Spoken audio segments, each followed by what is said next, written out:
বিসমিল্লাহির রহমানির রহিম।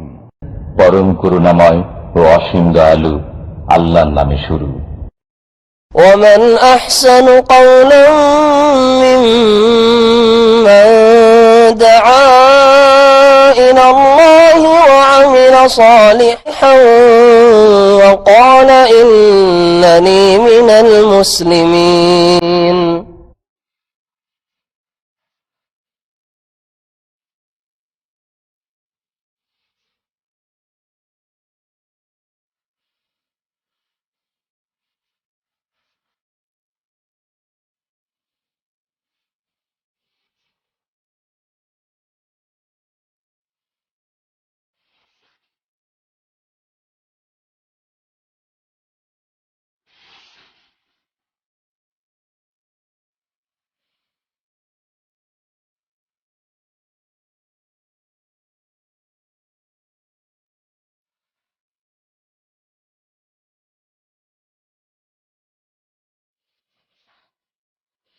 এখান থেকে আল্লাহ পাক বলছেন মুশরিকদের কথা, যে ওরা শিরক করে, বহু রকমের শিরক। তার মধ্যে একটি শিরক ছিল জিন পূজা করা। মুশরিকদের একটি পূজা ছিল জিনের আশ্রয় নেওয়া। আর শুধু মক্কার মুশরিকদের না, আরব মুশরিকরা না, আজকালকার মুশরিকরাও, মুসলিম সমাজের শিরককারীরাও জিনকে ডাকে, জিনের দোহাই দেয়। সাপের ওঝারা জিনের দোহাই দেয়। জি, এরকম বিভিন্ন কাজের যে কবিরাজগুলি রয়েছে, এরা জিনের দোহাই পড়ে, জিনের সাহায্যে। এইরকম জিন শয়তান তাড়ানোর যতগুলি কবিরাজ দেশে পাওয়া যায়, প্রায় সবগুলি হচ্ছে শিরককারী। এরা জিনের সাহায্যে এলার চিকিৎসার দাবি করে। তো এরা জিনকে আল্লাহর সাথে শরীক করে। আর আরো মুশরিকরা যখন কোন উপত্যকায় নামতো, রাতের অন্ধকারে, রাত থাকতে হবে, তখন প্রথম জিনেরা মানুষকে দেখলে ভয় করত। জিনেরা, হাদিসে আছে, মানুষ কিতাব তাওহীদে রয়েছে বিষয়টি, মানুষকে দেখলে জিন কিন্তু পালায়, থাকতে পারে না, ভয় পেত। কিন্তু যখন শুনতে পেল যে এই লোকগুলো এই উপত্যকায় মাঠে নেমে বলছে আউযু বিসাইয়্যিদি হাযাল ওয়াদি, এই উপত্যকার যে নেতা জিন রয়েছে তার আশ্রয় গ্রহণ করছি, তার শরণ নিচ্ছি, এরকম কথা যখন জিনেরা শুনতে পেল, তখন সাহস বেড়ে গেল। এরাই তো আমাদের ভয় করে, এরাই তো আমাদের ভয় করে। যারা ভয় পায় তাদেরকে ভয় দেখাই, ডাকাতের বাড়ি ডাকাতি হয় না, হয়। أعوذ بالله من الشيطان الرجيم بسم الله الرحمن الرحيم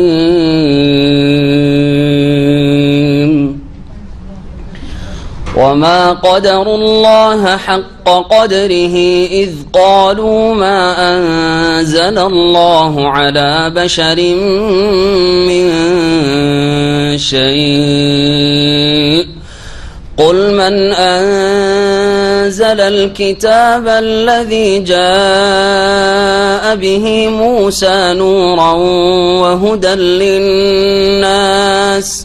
وهدى للناس تجعلونه قراطيس تبدونها وتخفون كثيرا وعلمتم ما لم تعلموا أنتم ولا آباؤكم قل الله ثم ذرهم في خوضهم يلعبون وهذا كتاب أنزلناه مبارك مصدق الذي بين يديه ولتنذر أم القرى ومن حولها والذين يؤمنون بالآخرة يؤمنون به وهم على صلاتهم يحافظون ومن أظلم ممن افترى على الله كذبا أو قال أوحي إلي ولم يوح إليه شيء ومن قال سأنزل مثل ما أنزل الله ولو ترى إذ الظالمون في غمرات الموت والملائكة باسطوا أيديهم والملائكة باسطوا أيديهم أخرجوا أنفسكم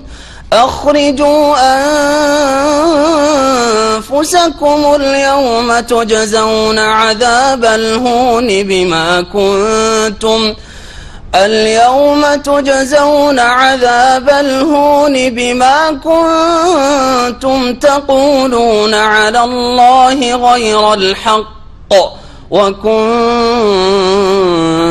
عن آياته تستكبرون ولقد جئتمونا فرادا كما خلقناكم أول مرة وتركتم ما خولناكم وراء ظهوركم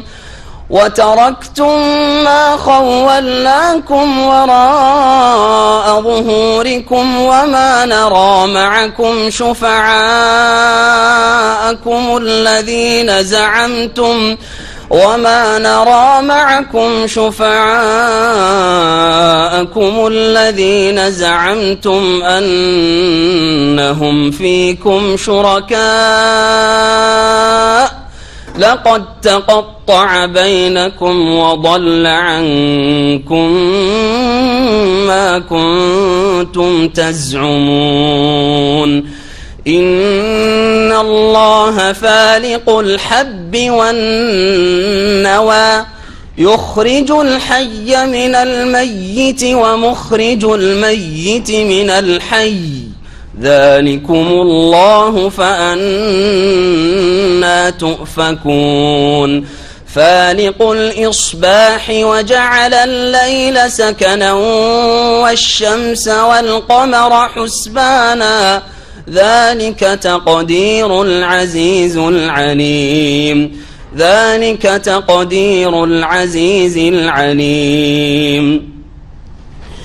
وهو الذي جعل لكم النجوم لتهتدوا بها في ظلمات البر والبحر قد فصلنا الآيات لقوم يعلمون وهو الذي أنشأكم من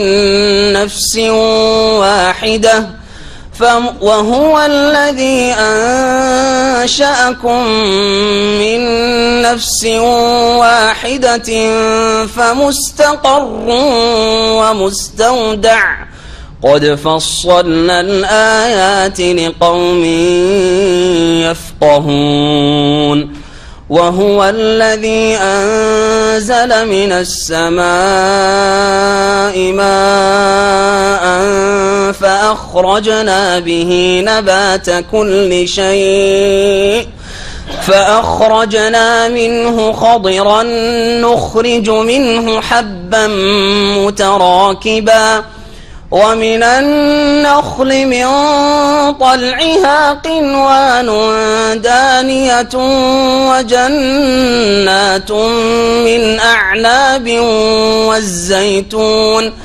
والزيتون والرمان مشتبها وغير متشابه انظروا إلى ثمره إذا أثمر وينعه إن في ذلكم لآيات لقوم يؤمنون وجعلوا لله شركاء الجن وخلقهم وخرقوا له بنين وبنات بغير علم سبحانه وتعالى عما يصفون بديع السماوات والأرض أنى يكون له ولد ولم تكن له صاحبة وخلق كل شيء وهو بكل شيء عليم ذلكم الله ربكم لا إله إلا هو خالق كل شيء فاعبدوه وهو على كل شيء وكيل لا تدركه الأبصار وهو يدرك الأبصار وهو اللطيف الخبير. السلام عليكم ورحمة الله وبركاته. بسم الله الرحمن الرحيم. الحمد لله رب العالمين والصلاة والسلام على سيد المرسلين نبينا محمد وعلى آله وصحبه أجمعين. أما بعد فأعوذ بالله من الشيطان الرجيم. وما قدر الله حق قدره إذ قالوا ما أنزل الله على بشر من شيء قل من أنزل الكتاب الذي جاء به موسى نورا وهدى للناس تجعلونه قراطيس تبدونها وتخفون كثيرا وعلمتم ما لم تعلموا أنتم ولا آباؤكم قل الله ثم ذرهم في خوضهم يلعبون. আল্লাহ পাকের সমস্ত প্রশংসা যে আল্লাহ পাক রব্বুল আলামিন সর্বশক্তিমান, যার যথাযথ মর্যাদা অধিকাংশ মানুষ দিতে সক্ষম হয়নি। সে আল্লাহ পাকের যাবতীয় প্রশংসা যে আল্লাহ পাক রব্বুল আলামিন সমস্ত রকমের ত্রুটি মুক্ত, আর আল্লাহ পাকের সৃষ্টি যত রয়েছে সবকিছুই হচ্ছে ত্রুটিযুক্ত। সালাত এবং সালাম নাযিল করেন মুহাম্মদুর রাসূলুল্লাহ সাল্লাল্লাহু আলাইহি ওয়াসাল্লামের প্রতি, যিনি আল্লাহ পাকের মর্যাদা সম্পর্কে মানব জাতিকে সঠিক জ্ঞান দেওয়ার উদ্দেশ্যে শেষ রাসূল হয়ে প্রেরিত হয়েছেন। আমাদের তাফসীর হবে সূরা আনআমের আয়াত নম্বর 91 থেকে। মহান আল্লাহ এই আয়াতে প্রিয় নবী মুহাম্মদুর রাসূলুল্লাহ সাল্লাল্লাহু আলাইহি ওয়াসাল্লাম যে মানুষ এবং যুগে যুগে আল্লাহ মানুষকেই রাসূল করে পাঠিয়েছেন, আদম সন্তান থেকেই নবী রাসূল করেছেন। আর এটি এমন একটি হক সত্য যেই কথাটি মানতে অধিকাংশ কাফের মুশরিক অস্বীকার করেছে, যে আমাদের মতোই মানুষকে কিভাবে আমরা রাসূল হিসাবে মানি। অথচ আল্লাহ পাক রব্বুল মানব জাতিকে বোঝানোর জন্য, শিক্ষা দেওয়ার জন্য তাদের মধ্য থেকেই হেদায়েত দানকারী নবী রাসূল মনোনীত করেছেন। মহান আল্লাহ ইরশাদ করেছেন, ওমা কাদারুল্লাহ হাক্কা কদরিহি, তারা অর্থাৎ মুশরিকরা, কাফের, অবাধ্যরা, অস্বীকারীরা, ফাসে গুনাহগাররা, যারা আল্লাহ পাক রব্বুল আলামিনের সাথে শরীক করে অথবা আল্লাহ পাক রব্বুল আলামিনকে অথবা তার সত্তাকে, তার গুণকে, তার ইবাদত বন্দেগীকে অস্বীকার করে, তার আদেশ নিষেধকে অস্বীকার করে, অথবা আল্লাহ পাক রব্বুল আলামিন ইবাদত বন্দেগী যারা যথাযথ পালন করে না, সকলেই এই কথাই শামিল। তারা যথাযোগ্য আল্লাহ পাকের মর্যাদা দান করেনি, আল্লাহ পাকের মূল্যায়ন করেনি। কদর মানে হচ্ছে মূল্যায়ন করা, মর্যাদা দান করা। যেমন মর্যাদা মহান আল্লাহ রয়েছে, তার মর্যাদা দান করা উচিত, সেটা করেনি ওই সব লোকেরা, কাফের, মুশরিক, মুনাফিক এবং মুসলিম সমাজের গুনাহগার, আল্লাহ পাক রব্বুল আলামিনের যারা নাফরমানি করে থাকে ইচ্ছা করে আর সংশোধন করে না, অথবা অনিচ্ছাকৃত হলে তারা তওবা করে নিজেদের সংশোধন করে না, তারা আল্লাহর যথাযোগ্য মর্যাদা দেয়। তারা বিশাল একটি দল মানুষ এবং জিনের এই আয়াতের আওতাভুক্ত, আল্লাহ পাকের মর্যাদা যেমন দেওয়া উচিত হাক্কা কদরিহি তারা দেয় না।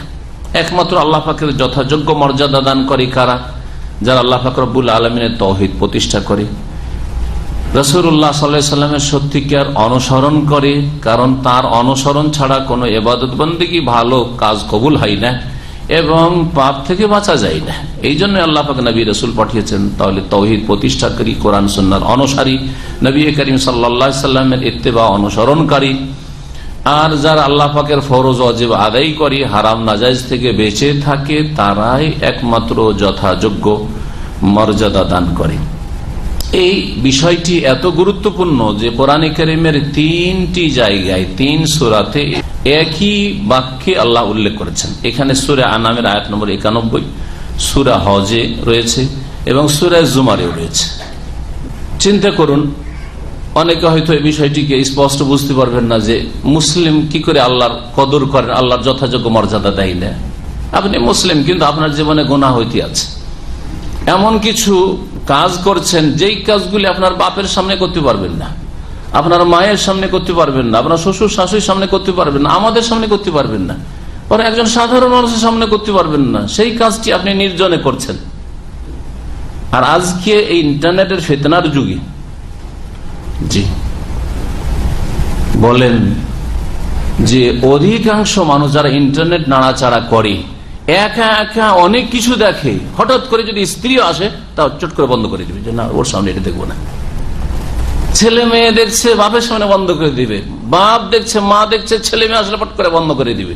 টিভি হোক অথবা ইন্টারনেট হোক চট করে বন্ধ করে দিচ্ছে। কেন? কেন? লজ্জা লাগে বাপকে বলে, মাকে বলে, ছেলে মেয়ে ভাববে যে বাপ মা এই জিনিসটা দেখছে, হ্যাঁ, বা সাথী বন্ধু ভাবে যে আরে এই নামাজি লোক আবার এইরকম জিনিস দেখছে, দাড়িওয়ালা মানুষ আবার এই জিনিসটা দেখছে। লজ্জা পাবে, চট করে ওটাকে চোখের আড়ালে করে দিলেন, এদিক সেদিক টান দিয়ে দিলেন। চিন্তা করেন আপনি যে এই কাজগুলি সব আল্লাহর সামনে হচ্ছে না? হচ্ছে না? না আল্লাহ দেখেন না? না আল্লাহ জানতে পারে না? না তিনি কি আলিম না? তিনি কি খাবির না? সূক্ষ্ম খবর রাখেন না? তিনি কি সবকিছু সম্পর্কে জ্ঞানী? হ্যাঁ, তিনি বাসির, সর্বদ্রষ্টা, সবকিছু দেখেন না? আল্লাহর সামনে তো করতে সাহস পাচ্ছেন, কিন্তু ছেলের সামনে করতে সাহস পাচ্ছেন না। আল্লাহর সামনে করতে সাহস পাচ্ছেন, কিন্তু সাথী বন্ধুদের সামনে না, রে এত খারাপ ছবি আমি দেখছি চট বন্ধ কর। এই পাপগুলি শুধু যারা অহরহ গুনাহ করে তাদের দ্বারা নয়, বরং যারা 5 ওয়াক্ত নামাজি তারাও এই ইন্টারনেটের ফিতনার যুগে করতে আছে, লুকিয়ে লুকিয়ে বহু পাপ করছেন। তাহলে আপনি কি আল্লাহ পাকের কদর করছেন হাক্কা কাদরি কদর করার মতো? চিন্তা করুন আপনি। এইভাবে যে কোনো ক্ষেত্রকে আপনি নিয়ে নেন, যারা শিরক করে কি করে আল্লাহকে বাদ দিয়ে ওই দুর্গার দরগায় চাইতে যায়, কোথায় আল্লাহর কদর করলো? আল্লাহ যিনি একক তার সাথে কি করে শরীক সাব্যস্ত করলো? আল্লাহর কোথায় কদর করলো? একটা মৃতকে, জিলানি চিস্তিকে মহান উদ্ধারকারী গৌসুল আজম বানিয়ে দিল, গরিবের দাতা গরিব নওয়াজ বানিয়ে দিল, দস্তগীর হাত ধরে উদ্ধারকারী বানিয়ে দিল। হ্যাঁ, কোথায় তো কদর করলো? কোথায় কদর করলো আল্লাহ পাক রব্বুল আলামিনের? যারা আল্লাহকে অস্বীকার করলো তাদের ছাড়া মুসলিম সমাজের যত পাপকারী গুনাহকারী রয়েছেন, হ্যাঁ, মানুষের সামনে পাপ করতে লজ্জা পাই, কিন্তু আল্লাহর সামনে সব সময় পাপ করতে থাকি, অথবা কোন সময় দিনে পাপ করতে থাকি। কোথায় কদর করলেন? যেমন কদরটা করা উচিত ছিল আল্লাহ পাক রব্বুল আলামিনের। এই আয়াত দ্বারা যদি সত্যিকারে আমরা নিজেদের ইসলাহ করতে চাই, সংশোধন করতে চাই, প্রত্যেকের সংশোধনের জন্য এতটুকু যথেষ্ট নয় কি যে আল্লাহ পাকের তারা কদর করার মতো কদর করলো না, মর্যাদা যেমন দেওয়া উচিত ছিল তেমন দিল না, তাদের যেটা উচিত ছিল সেই উচিত কাজটা অনুচিত কাজ করে যাচ্ছে। এইরকম যদি আমাদের মুসলিম জীবন হয়, তাহলে আল্লাহ পাক রব্বুল আলামিনের কাছে হাজিরা দিয়ে আল্লাহ বলবেন, তোর বাপকে লজ্জা করেছিলি, তোর ছেলেকে লজ্জা করেছিলি, তোর স্ত্রীকে পর্যন্ত লজ্জা করেছিলি, যে না স্ত্রীর সামনে দেখবো না, কি ভাববে, হ্যাঁ, কিন্তু আমাকে তো লজ্জা করিস নি তুই। তাহলে আমার চাইতে বড় তারা ছিল তোর কাছে, আমার চাইতে বড় যাকে বেশি লজ্জা করেছিস তারা আমার চাইতে তোর কাছে বড় ছিল, যা তাদের কাছ থেকে কি পাবি নে, তাদের কাছ থেকে কি অবস্থাটা হবে চিন্তা করুন সেই বিচার দিনে। আল্লাহ পাক যেন বুঝার তৌফিক দান করেন, সংশোধনের তৌফিক দান করেন। এই কাফের মুশরিকেরা এই কথার মাধ্যমে বা এই ভ্রান্ত ধারণার মাধ্যমে তারা আল্লাহর যথাযোগ্য মর্যাদা দান করেনি। কি ইয ক্বালু, যখন তারা বলেছিল মা আনজালাল্লাহু আলা বাশারিন মিন শাই, যে মানুষের ওপর আল্লাহ কখনো কোনো কিছুই নাজিল করেন নাই। মানুষ আবার মুহাম্মদ সাল্লাল্লাহু আলাইহি ওয়াসাল্লাম, আর তার কাছে কোরআন নাজিল হয়েছে, এটা হতেই পারে না। কখনো কোন মানুষের কাছে আল্লাহ আসমানি কিতাব ওহী কখনো নাজিল করেননি। অস্বীকার করেছে। মানুষকে কি করে নবী মানবো, রাসূল মানবো? তাহলে এটা আল্লাহ পাকের মর্যাদাকে ক্ষুণ্ণ করা, মর্যাদা না দেওয়া, ঠিক না? তাহলে মুসলিম সমাজে যারা বলছে যে নবী মানুষ না, নবী নূরের পয়দা, মানুষ কিসের পয়দা? হ্যাঁ, মাটির পয়দা। আল্লাহ কোরআনের 2টি জায়গায় বলেছে ইন্নী খালিকুম বাশারাম মিন তিন, আমি মানুষকে বাশারকে সৃষ্টি করব মিন তিন, কাদামাটি থেকে। তাহলে বাশার নিশ্চিত কোরআন দ্বারা প্রমাণিত কি থেকে তৈরি? তিন, মাটি থেকে, রসাল মাটি থেকে, কাদা থেকে তৈরি। আর নবীকে এখানে বাশার বলা হচ্ছে। তাহলে দুটি আয়াতের, এই দুই রকমের আয়াতের সমন্বয় করলে নবী মুহাম্মদ রাসূলুল্লাহ সাল্লাল্লাহু আলাইহি ওয়াসাল্লাম বাশার ছিলেন, এক আয়াত প্রমাণ করলো। আর বাশার কি থেকে তৈরি? মাটি থেকে তৈরি, কোরআন বলছে। আর যারা বলছে নূর থেকে তৈরি, তারা কোরআন অস্বীকারী নয়। কোরআন অস্বীকার করলে আল্লাহর মর্যাদা দিল, আল্লাহর কিতাবের মর্যাদা দিল, আল্লাহ পাকের কালাম বাণীর মর্যাদা দিল। আমার কথা যদি মর্যাদা না দেন, তা আপনি যদি নিজেকে বেয়াদবি মনে করেন, আপনি বাপ মায়ের কথা যদি মর্যাদা না দেন, তো বড়ই বেয়াদবি মনে করেন, আপনি নিজে বেয়াদব হন, তাহলে আল্লাহ পাকের কথার যারা মর্যাদা দিল না, তারা কত বড় বেয়াদব চিন্তা করুন। আর কত বড় অমান্যকারী, অস্বীকারী। কোরআন অস্বীকার করা কি ইসলাম? যে নবী নূরের পয়দা, আল্লাহ পাক যেন বুঝার তৌফিক দান করেন। এইভাবে মুসলিম জাতির বড় একটা জাতি গুমরাহ হয়েছে যে নবী নূরের পয়দা, নবী মাটির পয়দা নয়, অথচ নবী বাশার। আর বাশার কিসের পয়দা? খালিকুম বাশারা মিন তিন মিন সালসালিম মিন হামাইম মাসনুন। জি, গন্ধযুক্ত দীর্ঘদিন কাদা হয়ে থাকে, তো থেকে গন্ধ হয়, ওই রকম মাটি থেকে আল্লাহ পাক পয়দা। কুল হে নবী, তাদেরকে বলো, যদি এই কোরআন মুহাম্মদ সাল্লাল্লাহু আলাইহি ওয়াসাল্লামের উপর মানুষ তিনি তার উপর এসেছে, এটা অস্বীকার করো মক্কার মুশরিকরা, তাহলে বলো হে ইহুদিরা, তোমরা যদি অস্বীকার করো, তাহলে এখানে ইহুদিদেরকেও সম্বোধন করা হয়েছে, আর বিশেষ করে মক্কার লোকদেরকে সম্বোধন করা হয়েছে। কারণ সূরা হচ্ছে মক্কি সূরা, মান আনজালাল কিতাব আল্লাযী জা বিহি মূসা। তাহলে সেই কিতাবকে, সেই গ্রন্থকে কে নাজিল করেছেন? আল্লাযী জা বিহি মূসা, যে কিতাব নিয়ে মূসা আলাইহিস সালাম এসেছিলেন। নূরান, যেটি ছিল আলো। তাহলে মূসা আলাইহিস সালাম যে কিতাব নিয়ে, সেই কিতাবের নাম কি? তাওরাত। তাওরাত কি ছিল? কোরআন বলছে আলো, নূর। তাহলে তাওরাত কি নূরের পয়দা? কোরআনে শুধু নূর বললে নূরের পয়দা হয়ে যায়, এটা হচ্ছে বিদআতীদের কথা। কাদ জাআকুম মিনাল্লাহি নূরুন, আল্লাহর পক্ষ থেকে তোমাদের কাছে নূর এসেছে, দেখো দেখো কোরআনে আছে নবী নূরের পয়দা। এইভাবে গুমরাহ করে আমাদের বিদআতী মুল্লারা। তো বলেন যে এখানে তাওরাতকে নূর বলা হয়, তাওরাত কি নূরের পয়দা? তাহলে এই নূর বলতে কি নূর বোঝানো হয়েছে? হেদায়েতের নূর, দিক নির্দেশনা, জান্নাতের পথ দেখাবার আলো। না হলে অন্ধকারে মানব জাতি থেকে যেত। তাওরাতের মাধ্যমে জান্নাতের রাস্তায় নূর আলো দেওয়া হয়েছে, আলোকিত করে দেওয়া জান্নাতের রাস্তাকে। ঠিক তেমনি কোরআনে কারীম ওয়ানজালনা ইলাইকুম নূরাম মুবিনা, তোমাদের উদ্দেশ্যে সুস্পষ্ট নূর নাযিল। কোরআন কেউ নূর বলা হয়েছে, তো কোরআন কি নূর? অন্ধকার করে দেন, অন্ধকার ঘরে কোরআন থেকে কি লাইট জ্বলবে নাকি যে কোরআন নূরের পয়দা? হ্যাঁ, আর কোরআন কি নূরের পয়দা? কোরআন নূর না। কোরআন যখন নূর নয়, হ্যাঁ, কিসের নূর নয়? নূর মানে যে আলো, হ্যাঁ, নূর থেকে পয়দা নয়, বরং কোরআন হচ্ছে হেদায়েতের নূর, জান্নাতের রাস্তা দেখাবার আলো। ঠিক তেমনি প্রিয় নবী মুহাম্মদ রাসূলুল্লাহ সাল্লাল্লাহু আলাইহি ওয়াসাল্লাম এই অর্থেই নূর, কোরআনের ভাষায়, হ্যাঁ, হাদিসের ভাষায় যদি থাকে নূর বলা, কিসের নূর? তিনি হেদায়েতের নূর। তিনি সৃষ্টিগত হিসাবে নূরের পয়দা না। যেই ব্যক্তি বলবে সৃষ্টিগত নবী নূরের পয়দা, সেই ব্যক্তি কোরআনকে অস্বীকার করলো। আর কোরআন অস্বীকার করলে মুসলিম থাকে না থাকে না, সেই বিচারটা আপনাদের উপর ছেড়ে দিলাম। ওয়াহুদাল লিন্নাস, আর এই তাওরাত মূসা আলাইহিস সালামের প্রতি নাযিলকৃত কিতাব মানব জাতির উদ্দেশ্যে হেদায়েতকারী ছিল, দিক নির্দেশের দানকারী ছিল। যতদিন পর্যন্ত তাওরাত অবিকৃত ছিল আর তাওরাতকে মানসুখ, রহিত করা হয়নি। আর যখন তাতে বিকৃতি এসছে, কোরআনে কারীম নাযিল করে আল্লাহ পাক আগের কিতাবকে, তাওরাত, ইনজিল, জবুর এগুলিকে রহিত করে দিয়েছেন, তখন সেটি নূর হিসাবে যথেষ্ট না। তখন আল্লাহ পাক শেষ নূর পাঠিয়ে দিয়েছেন, সেটা হচ্ছে কোরআনুল কারীম।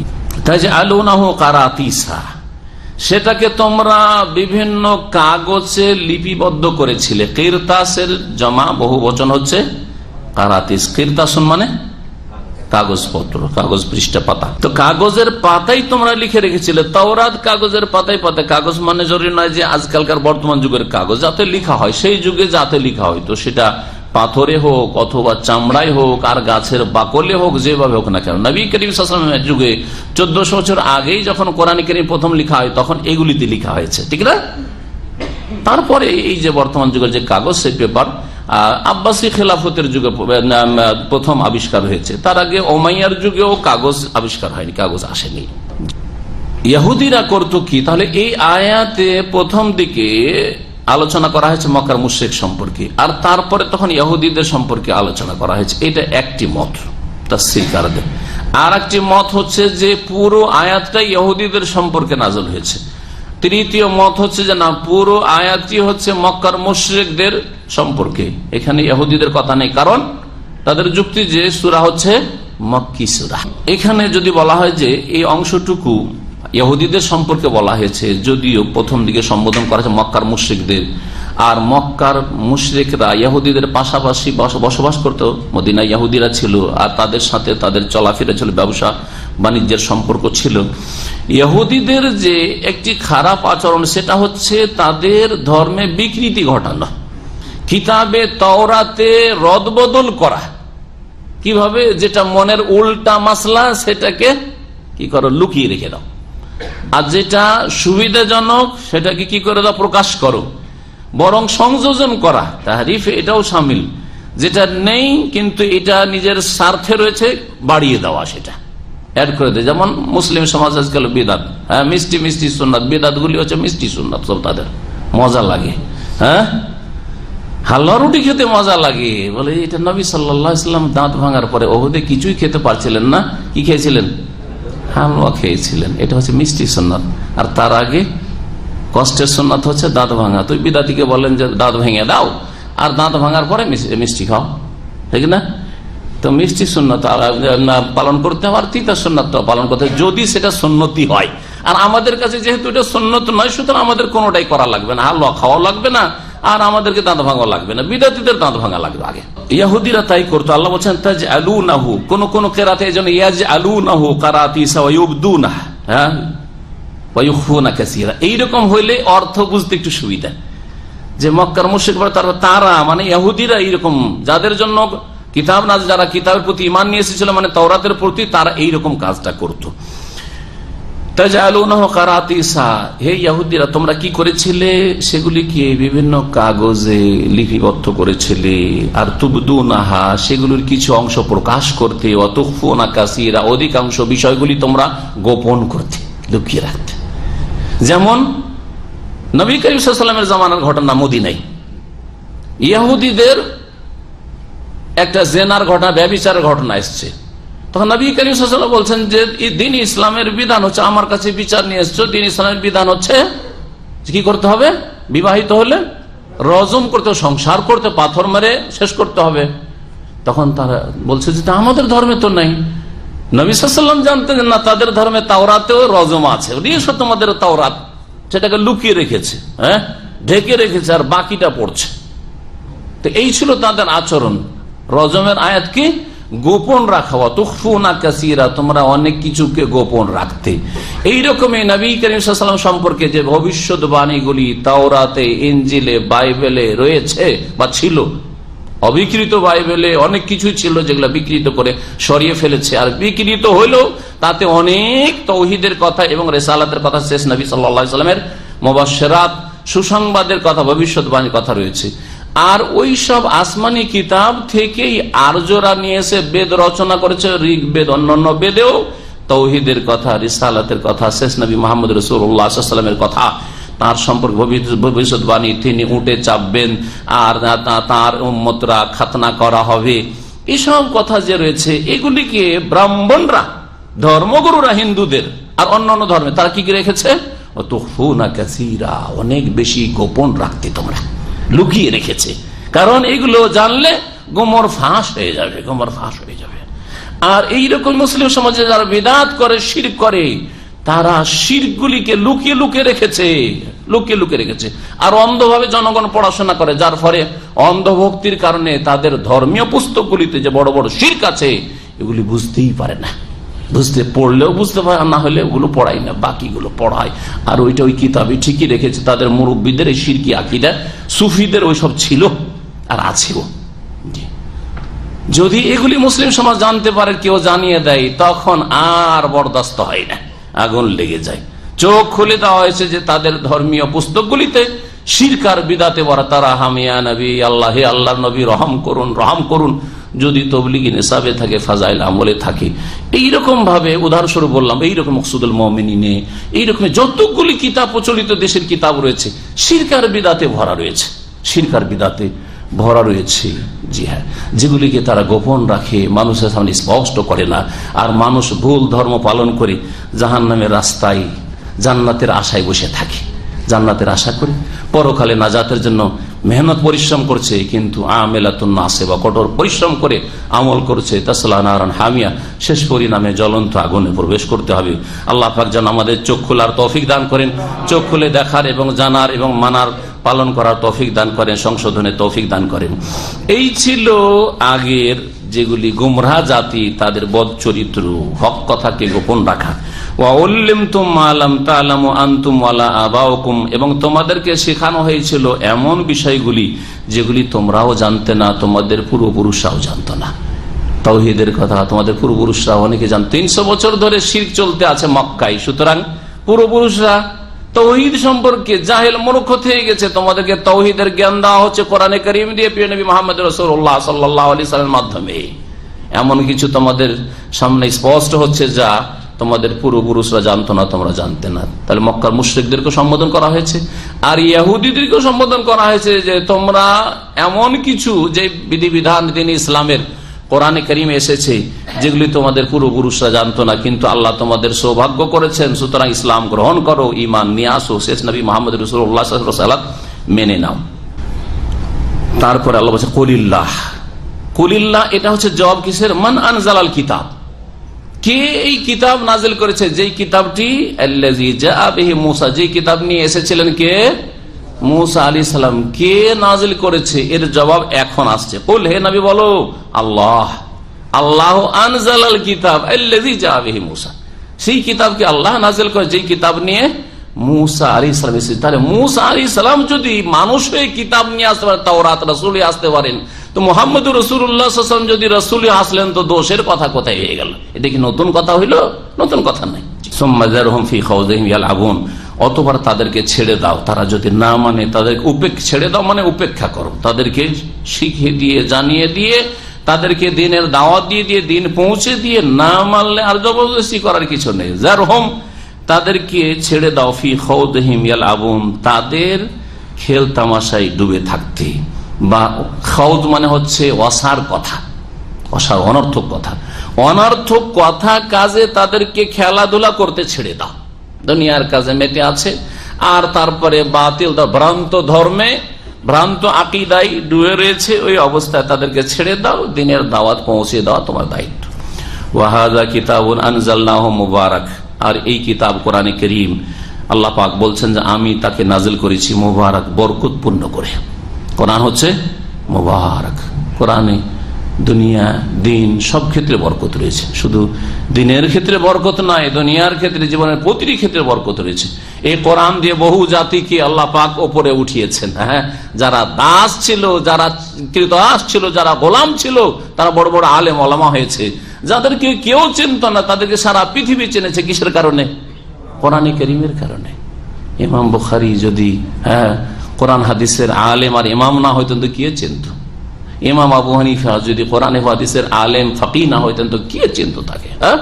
তো আল্লাহ পাক এইভাবে বহু জাতিকে, ইন্নাল্লাহ ইয়ারফাউ বিহাযাল কিতাবি আকওয়ামা, নবী মুহাম্মদ রাসূলুল্লাহ সাল্লাল্লাহু আলাইহি ওয়াসাল্লাম বলেছেন যে আল্লাহ পাক রব্বুল আলামিন বহু জাতিকে এই কোরআনে কারীম দিয়ে, কিতাব দিয়ে উপরে উঠিয়েছেন। ইয়ারফাউ ওয়া ইয়াদাউ বিহি, যারা মেনেছে, যারা শিখেছে, যারা পালন করেছে এবং দাওয়াত দিয়েছে, এই কোরআনী জীবন যারা গড়েছে তাদেরকে আল্লাহ পাক সম্মানিত করেছেন দুনিয়াতেও, আর আখিরাত তো আছেই। ওয়ায়াদাউ বিহি আখারিন, আর বহু জাতিকে আল্লাহ পাক আল কোরআনের মাধ্যমে লাঞ্ছিত, অপদস্থ করেছেন। আবু জাহাল, আবু লাহাবের অনুসারী বানিয়েছেন, যারা কোরআনে কারীমকে অস্বীকার করেছে, অথবা কোরআনে কারীম জন্মগতভাবে পেলেও তার হক আদায় করেনি, শিখেও নি, আমলও করেনি, দাওয়াতও দেয়নি, তাদেরকে লাঞ্ছিত, অপদস্থ করেছেন, কেউ জানতে পারেনি। বহু লোক সৌদি আরব থেকে পড়ে গেছে, সৌদি আরবের খরচে মদিনা থেকে পড়ে গেছে, দিন ইসলামের দাওয়াত দেয়নি, নীরব বোবা হয়ে গেছে দেশে, কেউ চেনে না তাকে। চেনে? জি, আমার চাইতে 15 বছরের বড় হবে দাম্মামে আছে একজন, কেউ চেনেন না। আমার চাইতে 15 থেকে 20 বছরের বড় হবে, আমার 10, 15, 20 বছর আগে মদিনা থেকে পাশ করে এসে দাম্মামে দীর্ঘদিন চাকরি করছে সম্ভবত এখনো, কিন্তু আপনারা কেউ তাকে চেনেন না, ঠিক কিনা বলেন? বহু মানুষ রয়েছে যারা আল্লাহর দিন শিখেছে, কিন্তু আল্লাহর দিনের কথা দায়িত্ব পালন করেনি, ওয়াতাওয়াসাউ বিল হক করেনি, কেউ চেনে না তাকে। কিন্তু মেডিকেলের একজন ডাক্তার আল্লাহর দিনের দাওয়াতের কাজ সারা বিশ্ব তাকে চিনছে। জি হ্যাঁ, তার উপর আল্লাহ পাক বলছেন যে কোরআন কারীম হচ্ছে মুবারাক মুসাদ্দিকুল্লাযী বাইনা ইয়াদাইহি, সত্যায়নকারী এই কোরআন, আল্লাযী বাইনা ইয়াদাইহি, ওই সব কিতাব সমূহের যেগুলি তার পূর্বে তার সামনে এসেছিল, মানে অতীতে এসেছিল, তাওরাত ইনজিল, এগুলি কিতাবের যে সত্য কথাগুলি, আসল কথাগুলি আল্লাহ নাযিলকৃত রয়েছে সেগুলির সত্যায়নকারী, এগুলি ঠিক। আর যেগুলি কোরআন বিরোধী সেগুলি হচ্ছে তাদের বানানো, তাদের সংযোজন, হ্যাঁ, অথবা সেগুলি এখন অচল রহিত করেছে এই কোরআনে কারীম। বলে তুনজিরা উম্মাল কোরআ, আর হে নবী যাতে করে সতর্ক সাবধান করো তুমি উম্মাল কোরআ, মানে সমস্ত জনপদের মূল যে জনপদ, সেটি কি উম্মুল কোরআ? কোন শহরের নাম?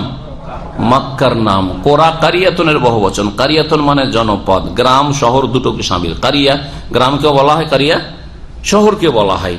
তো যতগুলি গ্রাম আর শহর রয়েছে সবগুলির মূল আসল হচ্ছে মক্কাতুল মুকাররমা, এই শহর মক্কার শহর আল বালাদুল আমিন। তো মক্কাকে যাতে সতর্ক করো, মক্কাকে সতর্ক করা যায় আবার নাকি? কোন বস্তুকে সতর্ক করা যায়? হ্যাঁ, না মক্কার অধিবাসী? এখানে অধিবাসীকে উদ্দেশ্য করা হয়েছে। জি হ্যাঁ, কোরআনে কারীমে এটি হচ্ছে অলংকার ভাষা, আরবির ভাষা অলংকার। আমরাও বলি, হ্যাঁ, আমরা বলে থাকি না এইরকম যে সময়টা খারাপ, সময় খারাপ না, এই সময় লোকগুলি খারাপ, হ্যাঁ, এই এলাকাটা খারাপ, অহরহ ওই কথাটা বলি, এই মহল্লাটা খুব খারাপ। মহল্লা খারাপ নয়, মহল্লার লোকগুলি খারাপ, মহল্লা বাসী খারাপ, এখানকার বাসিন্দারা খারাপ, ঠিক না? জি হ্যাঁ, ওই রকম এখানে বলা হয়েছে। বলে তুনজিরা উম্মাল কোরআ, যাতে করে তুমি সতর্ক করো। উম্মাল কোরআ মানে সাকিনী উম্মাল কোরআ, যারা মক্কাবাসী, মক্কার অধিবাসী তাদেরকে, ওমান হাউলাহা, শুধু মক্কার লোককে প্রথম তাদেরকে, সেজন্য প্রথম তাদের কথা উল্লেখ করা হয়েছে।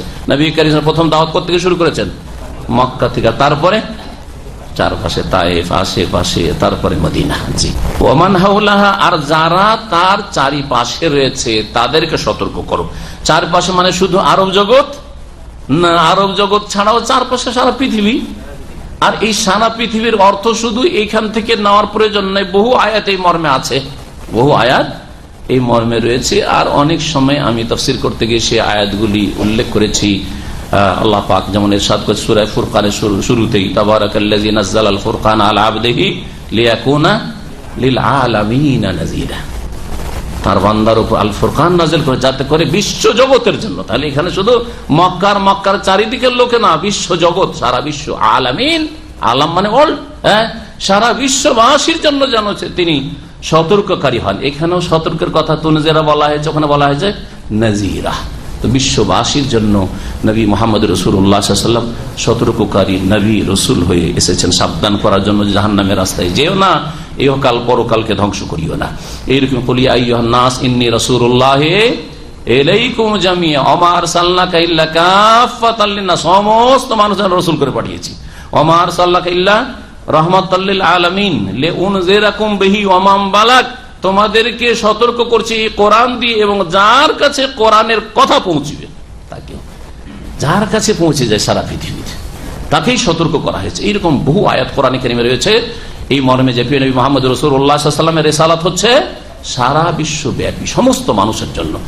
নবী সাল্লাল্লাহু আলাইহি ওয়াসাল্লামকে বেশ কিছু বৈশিষ্ট্য দেওয়া হয়েছিল। এই মর্মে যে হাদিসটি রয়েছে অনেকের মুখস্থ থাকার কথা, বলেন উতিতু খামসান, আমাকে 5টি বৈশিষ্ট্য দেওয়া হয়েছে, লাম ইউতাহুন্না আহাদুন ক্বাবলি, আমার পূর্বে কাউকে দেওয়া হয়নি। তার মধ্যে একটি হচ্ছে ওয়া কানান নাবিয়্যু ইউবাসু ইলা কওমিহি খাসসা, আগের নবীদেরকে নিজের জাতির কাছে শুধু পাঠানো হইতো, অবয়স্ত ইলান নাসে আম্মা, আর আমাকে সকল মানুষের উদ্দেশ্যে প্রেরণ করা হয়েছে। আল্লাহ পাক রব্বুল আলামিন তারপরে বলছেন ওয়াল্লাযীনা ইউমিনুনা বিল আখিরাতি ইউমিনুনা বিহি, আর যারা পরকালে বিশ্বাস করে তারাই কোরআনকে বিশ্বাস করবে। পরকালে বিশ্বাস করলেই তখন আল্লাহর বাণীকে বিশ্বাস করবে। পরকাল সম্পর্কে যদি চিন্তা না থাকে তাহলে কেন কোরআনী আইন মানবে, হ্যাঁ, কোরআনী বিধিবিধান মানবে?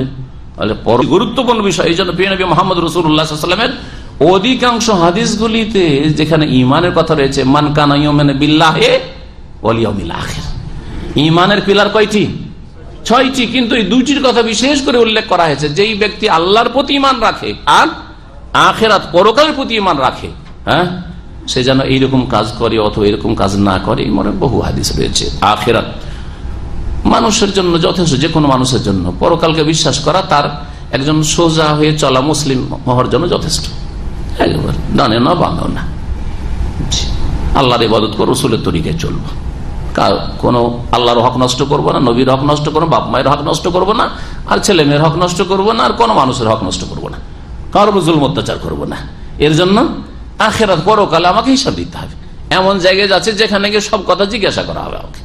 হ্যাঁ, তোমার বাপ মায়ের হক কোথায়, তোমার ছেলে মেয়ের হক কোথায়, তোমার স্ত্রীর হক কোথায়, তোমার স্বামীর হক কোথায়, সব জিজ্ঞেস হবে না? ওখানেই তো যাচ্ছি সবাই। এটা হচ্ছে আখিরাত, এটা হচ্ছে পরকাল, মতের পরের জীবন। এই কথার বিশ্বাস মানুষের সারা জীবনের ইসলামের জন্য সংশোধন জন্য যথেষ্ট। এই জন্য আল্লাহ পাক বলছেন, যারা আখিরাতকে বিশ্বাস করে তারাই কোরআনকে বিশ্বাস করবে, তারাই নামাজ পড়বে। আর যার পরকালে বিশ্বাস আছে, কিয়ামতের মাঠে প্রথম জিজ্ঞাসা কিসের হবে? মুসলিমকে প্রথম সওয়াল কিসের হবে? নামাজের। তারপরেও মুসলিম শতকরা 98 জন বেনামাজি থাকতে পারে। তাহলে কি আখিরাতে আসলে বিশ্বাস আছে? আয়াত প্রমাণ করে যে আখিরাতে বিশ্বাস নেই, অথবা একেবারে নামে মাত্র সেজন্য নামাজ নেই, সেজন্য নামাজ নেই। আখিরাতে বিশ্বাস থাকলে প্রথম গিয়ে প্রথম চোটে নামাজ বলো, তোমার নামাজ ঠিক বাকি ঠিক, নামাজে গলত সব গলত, যাও, আর কোনো প্রশ্ন নেই, চিন্তা করুন আপনি, যথেষ্ট ইসলামের জন্য। তারপরে ফজরে জাগাইতে হবে, তারপরে ফজরে জাগাইতে হবে। আশ্চর্য, এখানে ইসলামিক সেন্টার আসেন, তারপরে যদি জানতে পারা যায় যে ফজরে নামাজে আসেন না, ফজরে ঘুম ভাঙে না, আপনারা ফজরে জাগেন না, তাহলে কোথায় আপনার কোরআনের প্রতি বিশ্বাস? না আখিরাতে বিশ্বাস, কোরআনের বাস্তবায়নও নেই, পালনও নেই, আর আখিরাতের প্রতি বিশ্বাস আসলে নেই, মিশামিশি দাবি আপনার। আল্লাহ পাক তাই বলছেন যে ওয়াল্লাযীনা ইউমিনুনা বিল আখিরাতি ইউমিনুনা বিহি, যারা পরকালে বিশ্বাস করে তারাই কোরআনে কারীমের প্রতি বিশ্বাস করবে। ওয়া হুম আলা সলাতিহিম ইউহাফিজুন, এবং তারা তাদের সলাতের হেফাজত করবে। দেখুন চলে আসছে, যারা আখিরাতে বিশ্বাসী, হ্যাঁ, তারা কোরআনের প্রতি কি বিশ্বাসী, আর যারা আখিরাত বিশ্বাসী, কোরআনে বিশ্বাসী, তারা নামাজের হেফাজত করবে। তাহলে হতেই পারে না যে জামাতে যায় না, এটা হইতেই পারে না। পরকাল নিয়ে চিন্তা আছে আর ফজরে যেতে পারেন না, অথচ রাত দিন যদি পয়সার ইনকাম থাকে তো ডিউটি করতে, নাইট ডিউটি করেন না, সারা রাত ডিউটি করছেন, রাত 2-3টায় ফ্লাইটে চাপেন না, অবশ্যই পারছেন, সারা রাত থেকে বসে আছেন ভোর 3-4টায় ফ্লাইটের জন্য, একটু ঘুমান এমনি, দুনিয়ার কাজের ক্ষেত্রে সবকিছু করতে পারছেন আপনি। আল্লাহ পাক যেন বুঝার তৌফিক দান করেন, আর আখিরাতের প্রতি সত্যিকার ঈমান নিয়ে আসার এবং ঈমানের নবায়নের তৌফিক দান করেন। ওয়ামান আযাম মান ইফতারা আলাল্লাহি কাযিবা, এরপরে আল্লাহ পাক বলছেন বড় জালেমদের কথা। জালেম তো যে কোনো পাপী হচ্ছে জালেম, কিন্তু বড় জালেম কারা? শিরক হচ্ছে সবচেয়ে বড় জুলুম, সুতরাং মুশরিক হচ্ছে বড় জালেম। ওর সাথে সাথে আরো বড় জালেম মুশরিকদের মতোই আছে, তাদের কথা এখানে উল্লেখ করা হয়েছে। ওমান আযলামু মিম্মান ইফতারা আলাল্লাহি কাযিবা, ওর চাইতে বড় জালেম আর কি হতে পারে যে আল্লাহ সম্পর্কে মিথ্যা রচনা করে, আল্লাহ সম্পর্কে মিথ্যা কথা বলে। মুশরিক আল্লাহ সম্পর্কে মিথ্যা কথা বলে না। আল্লাহ তার সত্তা জাতেও এক, সিফাত গুণেও এক, রুবুবিয়াত কাজেও এক, ইবাদত তাতেও, উলুহিয়াত তাতেও এক, ঠিক কিনা? এটা হচ্ছে তাওহীদ। যারা শিরক করে তাহলে এইগুলির কোন একটি ক্ষেত্রে বা সবগুলি ক্ষেত্রে, কিছু ক্ষেত্রে কি করে? আল্লাহর সাথে শরীক সাব্যস্ত করে, ঠিক কিনা? এটা মিথ্যা কথা নয়। তাওহীদ হচ্ছে সত্য আর শিরক হচ্ছে মিথ্যা, মিথ্যা রচনা আল্লাহ সম্পর্কে। আল্লাহর ইবাদতে শরীক আছে। সেজদা দুই রকম, তাজিমের সেজদা, ইবাদতের সেজদা। তাজিমের সেজদা হুজুর পীরকে করা যাবে, কবর মাজারে করা যাবে, আর ইবাদতের সেজদাটা আল্লাহ। হ্যাঁ, জি হ্যাঁ, এটা মিথ্যা রচনা আল্লাহ সম্পর্কে নয়। যে আল্লাহ বড় বড় গৌস কুতুবকে সারা পৃথিবীর নিয়ন্ত্রণের দায়িত্ব দিয়ে দিয়েছেন, তাসাররুফ করে তারা, হ্যাঁ, কলবের খবর রাখে, সুফিজমের কথা। বোঝা গেছে? এগুলো মিথ্যা রচনা নয়। তাহলে এরা বড় জালেম কিনা? ধর্মের নামে বড় জালেম। ভালো করে শুনে রাখেন, এক হচ্ছে বিধর্মী নাস্তিক বড় জালেম, আর ধর্মের নামে এগুলো বড় জালেম। যারা ধর্ম সম্পর্কে, দিন সম্পর্কে মিথ্যা কথা বলে, অবাস্তব কথা, কোরআনে নেই, হাদিসে নেই, তারপরও ধর্ম পালন হয়, এটা হচ্ছে সবচেয়ে বড় জুলম।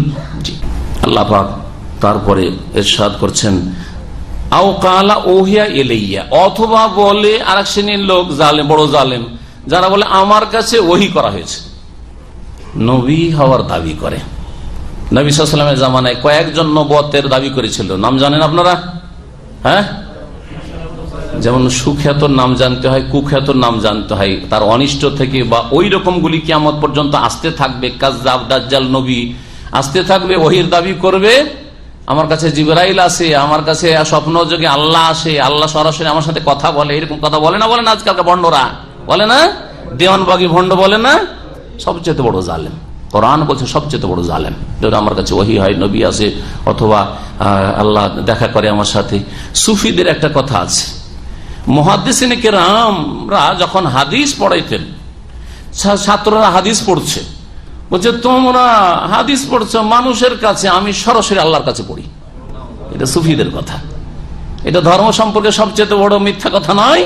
তাহলে বড় জালেম না? আও কালা ওহিয়া ইলাইয়া, আল্লাহর সাথে সরাসরি কথা বলছে, মানে ওই হচ্ছে তার উপর, ঠিক কিনা?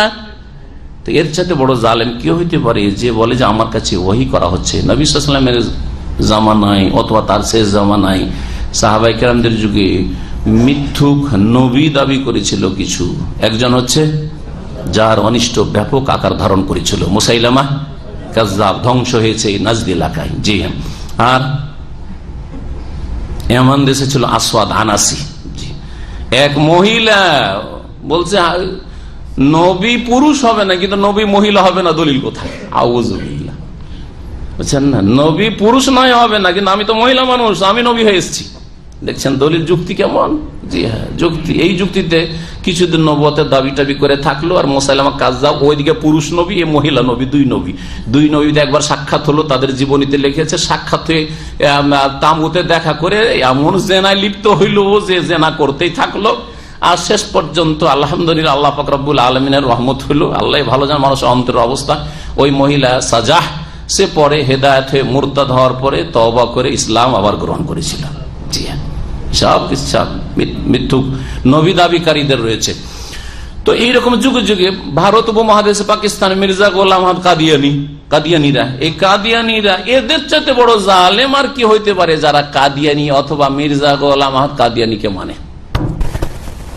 ওদের এই মিথ্যুক মির্জা আর তাদের অনুসারী, এরা বড় জালেম। এইরকমই পীরতন্ত্রের যতগুলি রয়েছে যে আমাদের কাছে কাছ থেকে এলহামের নামে এলহাম হয়, কাশফ হয়, এসব যে পরিভাষা রয়েছে, এদের চাইতে বড় জালেম আর তারা হইতে পারে। নবী করিম সাল্লাল্লাহু আলাইহি ওয়াসাল্লাম কাশফের মাধ্যমে জানতে পারছেন না যে ওহদে আমার সাহাবীরা শহীদ হয়ে যাবে, ও 70 জন হাফেজকে কোরআনে তালিম দিতে পাঠাবো, ওদেরকে মেরে দিবে। কাশফের মাধ্যমে জানতে পারছেন না যে ওরা বদমাইশ, ওই তায়েফের লোকেরা ইত্যাদি। কাশফের মাধ্যমে জানতে পারছেন না যে আমার স্ত্রীর হাতটা অমুক জায়গায় পড়ে আছে, বা আমার স্ত্রী ছুটে গেল, আমরা চলে গেলাম। কোনো কাশফ হইল না, আর এদের কাশফ হয়। এদের চাইতে বড় জালেম আর কি হইতে পারে? এদের চাইতে বড় জালেম আর কি হইতে পারে না? বুঝতে পারেন না? তারপরে কি অস্পষ্ট নাকি মিছা ধর্ম, যে মিছা ধর্ম চলছে পীরতন্ত্রের নামে? আল্লাহ পাক রব্বুল আলামিন তারপরে ইরশাদ করছেন, অথচ ওয়ালাম ইউহা ইলাইহি শাই, অথচ তার কাছে কোনো ওহী হয় না। নবী রাসূল ছাড়া কারো কাছে ওহী হয় না, আর কেউ ওহী হওয়ার দাবি করে আমার কাছে ওহী আছে। ওমান কালা সাউনজিলু মিসলা মা আনজালাল্লাহ, আর ওর চাইতে বড় জালেম কি হইতে পারে যে বলে যে সাউনজিলু, আমিও অবতীর্ণ করতে পারবো, মিসলামা আনজালাল্লাহ, আল্লাহর অবতীর্ণ করা কিতাবের মতো, গ্রন্থের মতো, অর্থাৎ এই কোরআনের মতো আমিও লিখে দিতে পারবো।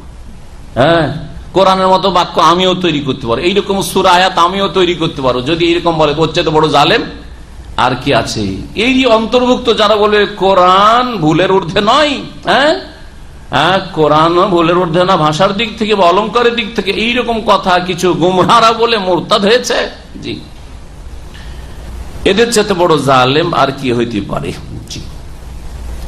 তারা এই শ্রেণীর মানুষ। আর এইরকমই যে কোনো পাপীদের মৃত্যুর মুহূর্তে কি ঘটে আল্লাহ এখন বয়ান করছেন, বলছেন ওয়ালাউ তারা ইয যালিমুনা ফি গামারাতিল মউত, তুমি যদি দেখতে হে নবী বা হে মানুষ, ইয যালিমুনা ফি গামারাতিল মউত, যখন এইরকম জালেমরা আর সকল জালেমরা, যত শ্রেণীর জালেমরা রয়েছে, পাপীরা রয়েছে, তাদেরকে যদি দেখতে মৃত্যুর যন্ত্রণা, গামারা মানে সাকারাত, গামারাত মানে সাকারাত মানে মতের যন্ত্রণা, মৃত্যুর সময় যে যন্ত্রণা হয়, ওই যন্ত্রণা যদি তাদের দেখতে পেতে সচক্ষে, ওয়াল মালায়েকাতু বাসিতু আইদিহিম, আর ফেরেশতাগণ ওই সময় তাদের হাত বাড়িয়ে থাকে, হাত বাড়িয়ে তাদের রূহগুলি টান দেয়, মৃত্যু ঘটায়।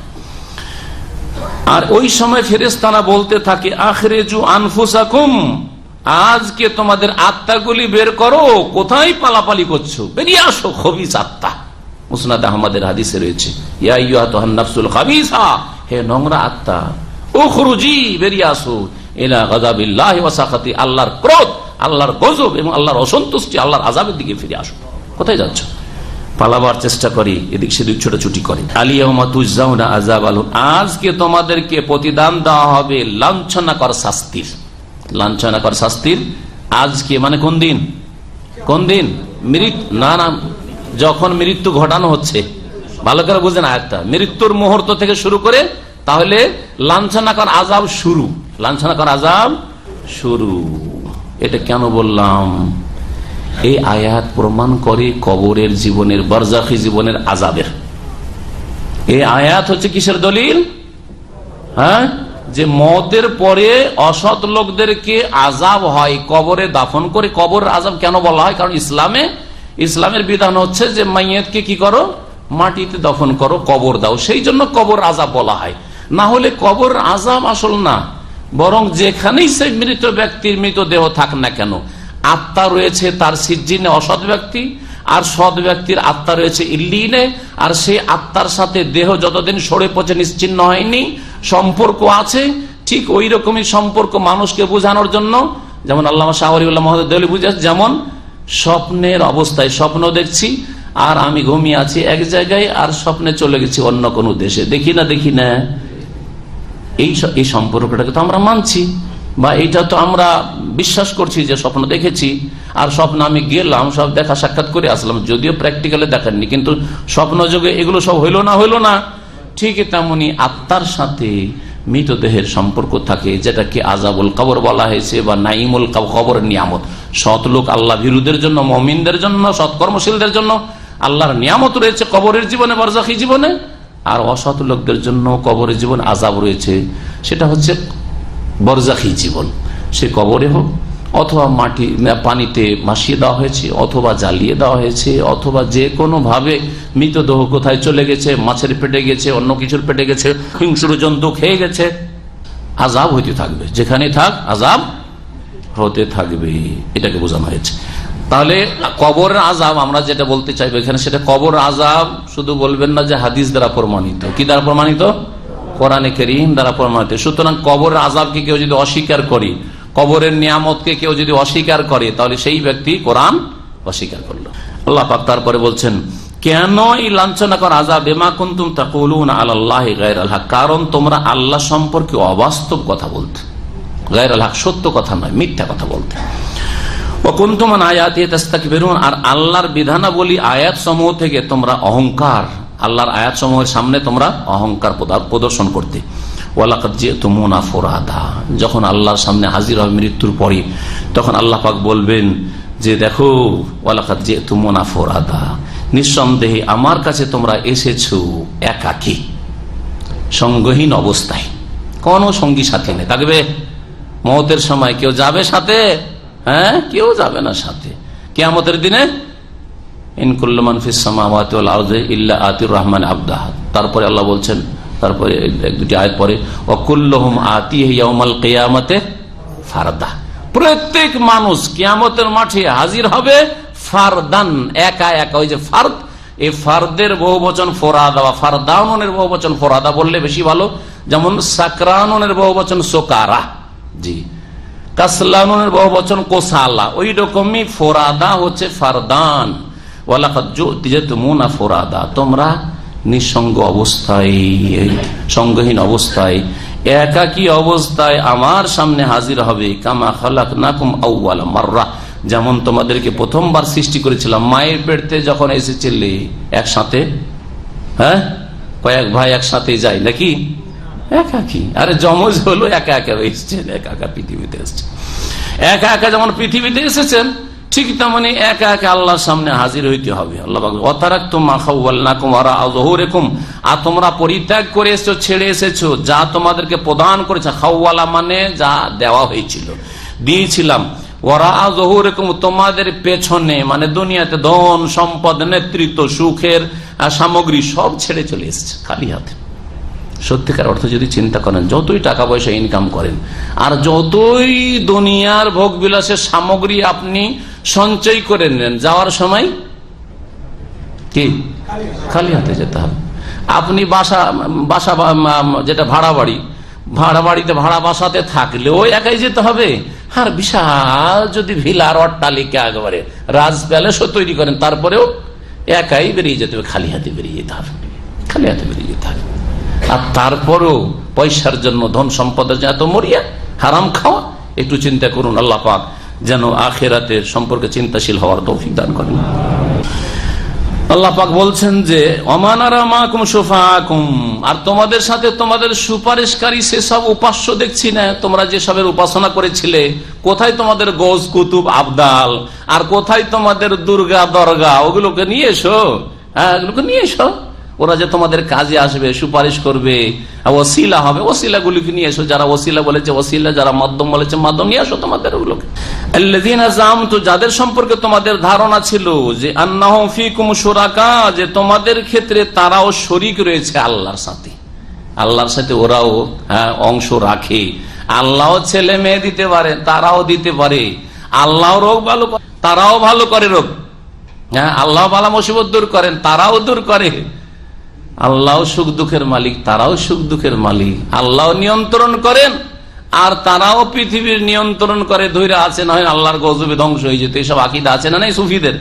সুফিদের আকীদা প্রত্যেক গ্রামের পাশে আল্লাহর কুতুবরা আছে, আল্লাহর কুতুবরা পৃথিবীকে ধৈর্য আছে, না তো যত পাপ হচ্ছে সব শেষ করে দিত আল্লাহ। আল্লাহ শেষ করতে চাচ্ছে, কিন্তু এরা ধৈর্য আছে, এমন জোরে ধৈর্য আছে, আল্লাহ পারছে না। নাউজুবিল্লাহ। অমা কাদারুল্লাহ কাদারি, এরা আল্লাহর মর্যাদা দিল না, এই গোস কুতুব মৃতগুলোর মর্যাদা দিল, মৃতগুলোর মর্যাদা অতিরঞ্জন করলো, আল্লাহর মর্যাদা দিল না। লাকাদ তাকাত্তা বাইনাকুম, তোমাদের সম্পর্ক তাদের সাথে ছিন্ন হয়ে গেছে, নেই কোনো সম্পর্ক। ওইসব গোস কুতুব বাদ দাও, আর নেই আখিরাতে কোনো সম্পর্ক নেই তাদের সাথে, ছিন্ন হয়ে গেছে। ওয়াদাল্লা আনকুম মা কুনতুম তাজউমুন, যেসব তোমরা ভ্রান্ত ধারণা করতে, সেগুলি তোমাদের থেকে উধাও হয়ে গেছে। যাদের সম্পর্কে ধারণা ছিল যে তারা তোমাদের সুপারিশই হবে, বড় বড় জাহাজ নিয়ে আসার কেসা শুনেছেন না শোনেন নাই?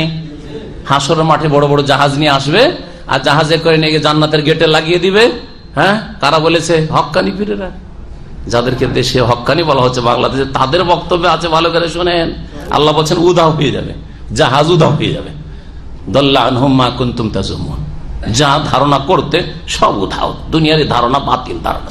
আল্লাহ পাক রব্বুল আলামিন যে সর্বশক্তিমান, তার কিছু গুণাবলী, তার রুবুবিয়্যাত, তার কাজ, হ্যাঁ, এগুলি আল্লাহ পাক এখানে বর্ণনা করছেন কয়েকটি আয়াতে। ইন্নাল্লাহা ফালিকুল হাব্বি ওয়ান নাওয়া, নিঃসন্দেহে আল্লাহ রব্বুল আলামিন শস্য বীজ এবং আটি অঙ্কুরিতকারী, অঙ্কুরিত করেন। ফালাকা ইয়াফলুক মানে বিদীর্ণ করা, ফালাক মানে হচ্ছে বিদীর্ণ করা, ফাড়া, ফাটল ধরানো। তো ইন্নাল্লাহ, নিঃসন্দেহে আল্লাহ পাক রব্বুল আলামিন শস্য বীজ, হাব মানে হচ্ছে শস্য বীজ, শস্য দানা, ওয়ান নাওয়া মানে হচ্ছে আটি, আটিতে কি আটিকে অঙ্কুরিত করেন। ইউখরিজুল হাইয়্যা মিনাল মাইয়্যিতি, এবং তিনি জীবন্তকে নির্গত করেন মৃত থেকে, মৃত থেকে জীবন্তকে বের করে নিয়ে আসেন। যেমন হ্যাঁ হ্যাঁ ছিল মৃত, জীবন্ত করেন। দানাতে কোনো প্রাণ ছিল না, দানাতে যখন পানি পেল মাটির সাথে, তখন হ্যাঁ জীবন্ত। এটাও একটা মানুষের ক্ষেত্রে, মানুষের সৃষ্টির ক্ষেত্রে, হ্যাঁ, মৃত থেকে জীবিতকে বের করে নিয়ে আসেন। বীর্য ছিল মৃত, হ্যাঁ ছিল না, ছিল না, হ্যাঁ, সেখান থেকে জীবন্তকে বের করে নিয়ে আসলেন। মুখরেজুল মাইয়্যিতি মিনাল হাই, এবং মৃতকে বের করেন তিনি মিনাল হাই, জীবন্ত থেকে। জি, জীবন্ত মানুষ থেকে বীর্য নির্গত হয়ে আসছে। জি হ্যাঁ, মৃতকে জীবিত থেকে বের করে নিয়ে আসেন। এইরকম বহু ক্ষেত্র রয়েছে। জালিকুমুল্লাহ, তিনি হচ্ছেন আল্লাহ, তিনি হচ্ছেন আল্লাহ। এই কাজগুলি কার? আল্লাহর। তাহলে কেউ রুজি দিতে পারে? হ্যাঁ, যে ফসল সৃষ্টি করতে পারেন না, হ্যাঁ, যে গাছপালা সৃষ্টি করতে পারেন না, সে কি রুজি দিতে পারে? তাহলে কি করে গরিবের দাতা গরিব নওয়াজ হবে? হ্যাঁ বলেন দেখি, আল্লাহ ছাড়া কেউ। ফান্না তুফাকুন, সুতরাং কোন দিকে তোমরা উল্টো ফিরে যাচ্ছ। ফালিকুল ইসবাহি, যিনি ভোরের আলো বিদীর্ণকারী। ফালিকুল ইসবাহ, যিনি ভোরের আলো দানকারী। ওয়া জাআলাল লাইলা সাকানা, রাতকে তিনি আরাম বিশ্রামের জন্য সৃষ্টি করেছেন। ওয়াশ-শামসা ওয়াল কামারা হুসবানা, এবং সূর্য চন্দ্রকে গণনা করার উদ্দেশ্যে আল্লাহ পাক সৃষ্টি করেছেন। সূর্য চন্দ্র না থাকলে আমরা রাত দিন টের পেতাম না, মাসের টের পেতাম না, ঠিক কিনা? অনুমান ভিত্তিক অন্যান্য মাসগুলির মতো করতে হতো, কিন্তু চাঁদের মাধ্যমে একটা মূর্খ অশিক্ষিত লোক চাঁদ দেখছে, দেখে বুঝে নিচ্ছে এক মাস গেল, এক চাঁদ গেল। হ্যাঁ, আগে ওই মা খালাদের কাছ থেকে শুনতাম যে 5 চাঁদ হয়ে গেছে, হ্যাঁ এই 3 চাঁদ হইল, 3 মাস বলতো না, চাঁদই বলতো। যালিকা তাকদীরুল আজিজুল আলিম, এগুলি হচ্ছে মহাপরাক্রান্ত এবং যিনি সর্বজ্ঞ তার পক্ষ থেকে সুনির্ধারিত তাকদীর। আল্লাহ পাক এগুলি কি করেছেন? সুনির্ধারিত করেছেন, এগুলি আল্লাহর পক্ষ থেকে নিয়ন্ত্রিত। ওয়া হুয়াল্লাযী জাআলা লাকুমুন নুজুম, আর আল্লাহ সেই সত্তা যিনি তোমাদের জন্য তারকা রাজি সৃষ্টি করেছেন। নাজমের বহু বচন হচ্ছে নজুম। তারকা কেন আল্লাহ সৃষ্টি করেছেন, এখানে বড় একটি উদ্দেশ্য উল্লেখ করা হয়েছে। 3টি উদ্দেশ্যের কথা প্রিয় নবী মুহাম্মদ রাসূলুল্লাহ সাল্লাল্লাহু আলাইহি ওয়াসাল্লাম বা সাহাবায়ে কেরামদের আসারে রয়েছে। তার একটি হচ্ছে এইটি কোরআনে কারীম উল্লেখ করা হয়েছে, কি সেটা হচ্ছে লিতাহতাদু বিহা ফি যুলুমাতিল বাররি ওয়াল বাহর। ছোটকালে যখন বিজ্ঞান পড়ি, বিজ্ঞান তো আজকে আসলো, কিন্তু কোরআনে 1400 বছর আগে বলা হয়েছে। হ্যাঁ, বিজ্ঞান কি পড়েছি যে তারকা দিয়ে কি করা যায়, দিক নির্ণয় করা যায়। ছোটকালে এখনো মনে আছে, পড়েছি বড় স্কুলে, দিক নির্ণয়। আল্লাহ বলছে লিতাহতাদু বিহা, যাতে করে তারকাগুলির মাধ্যমে তোমরা রাস্তা পাও, হ্যাঁ দিক নির্ণয় করতে পারো। ফি যুলুমাতিল বাররি ওয়াল বাহরি, স্থল এবং সমুদ্রের অন্ধকার সমূহে।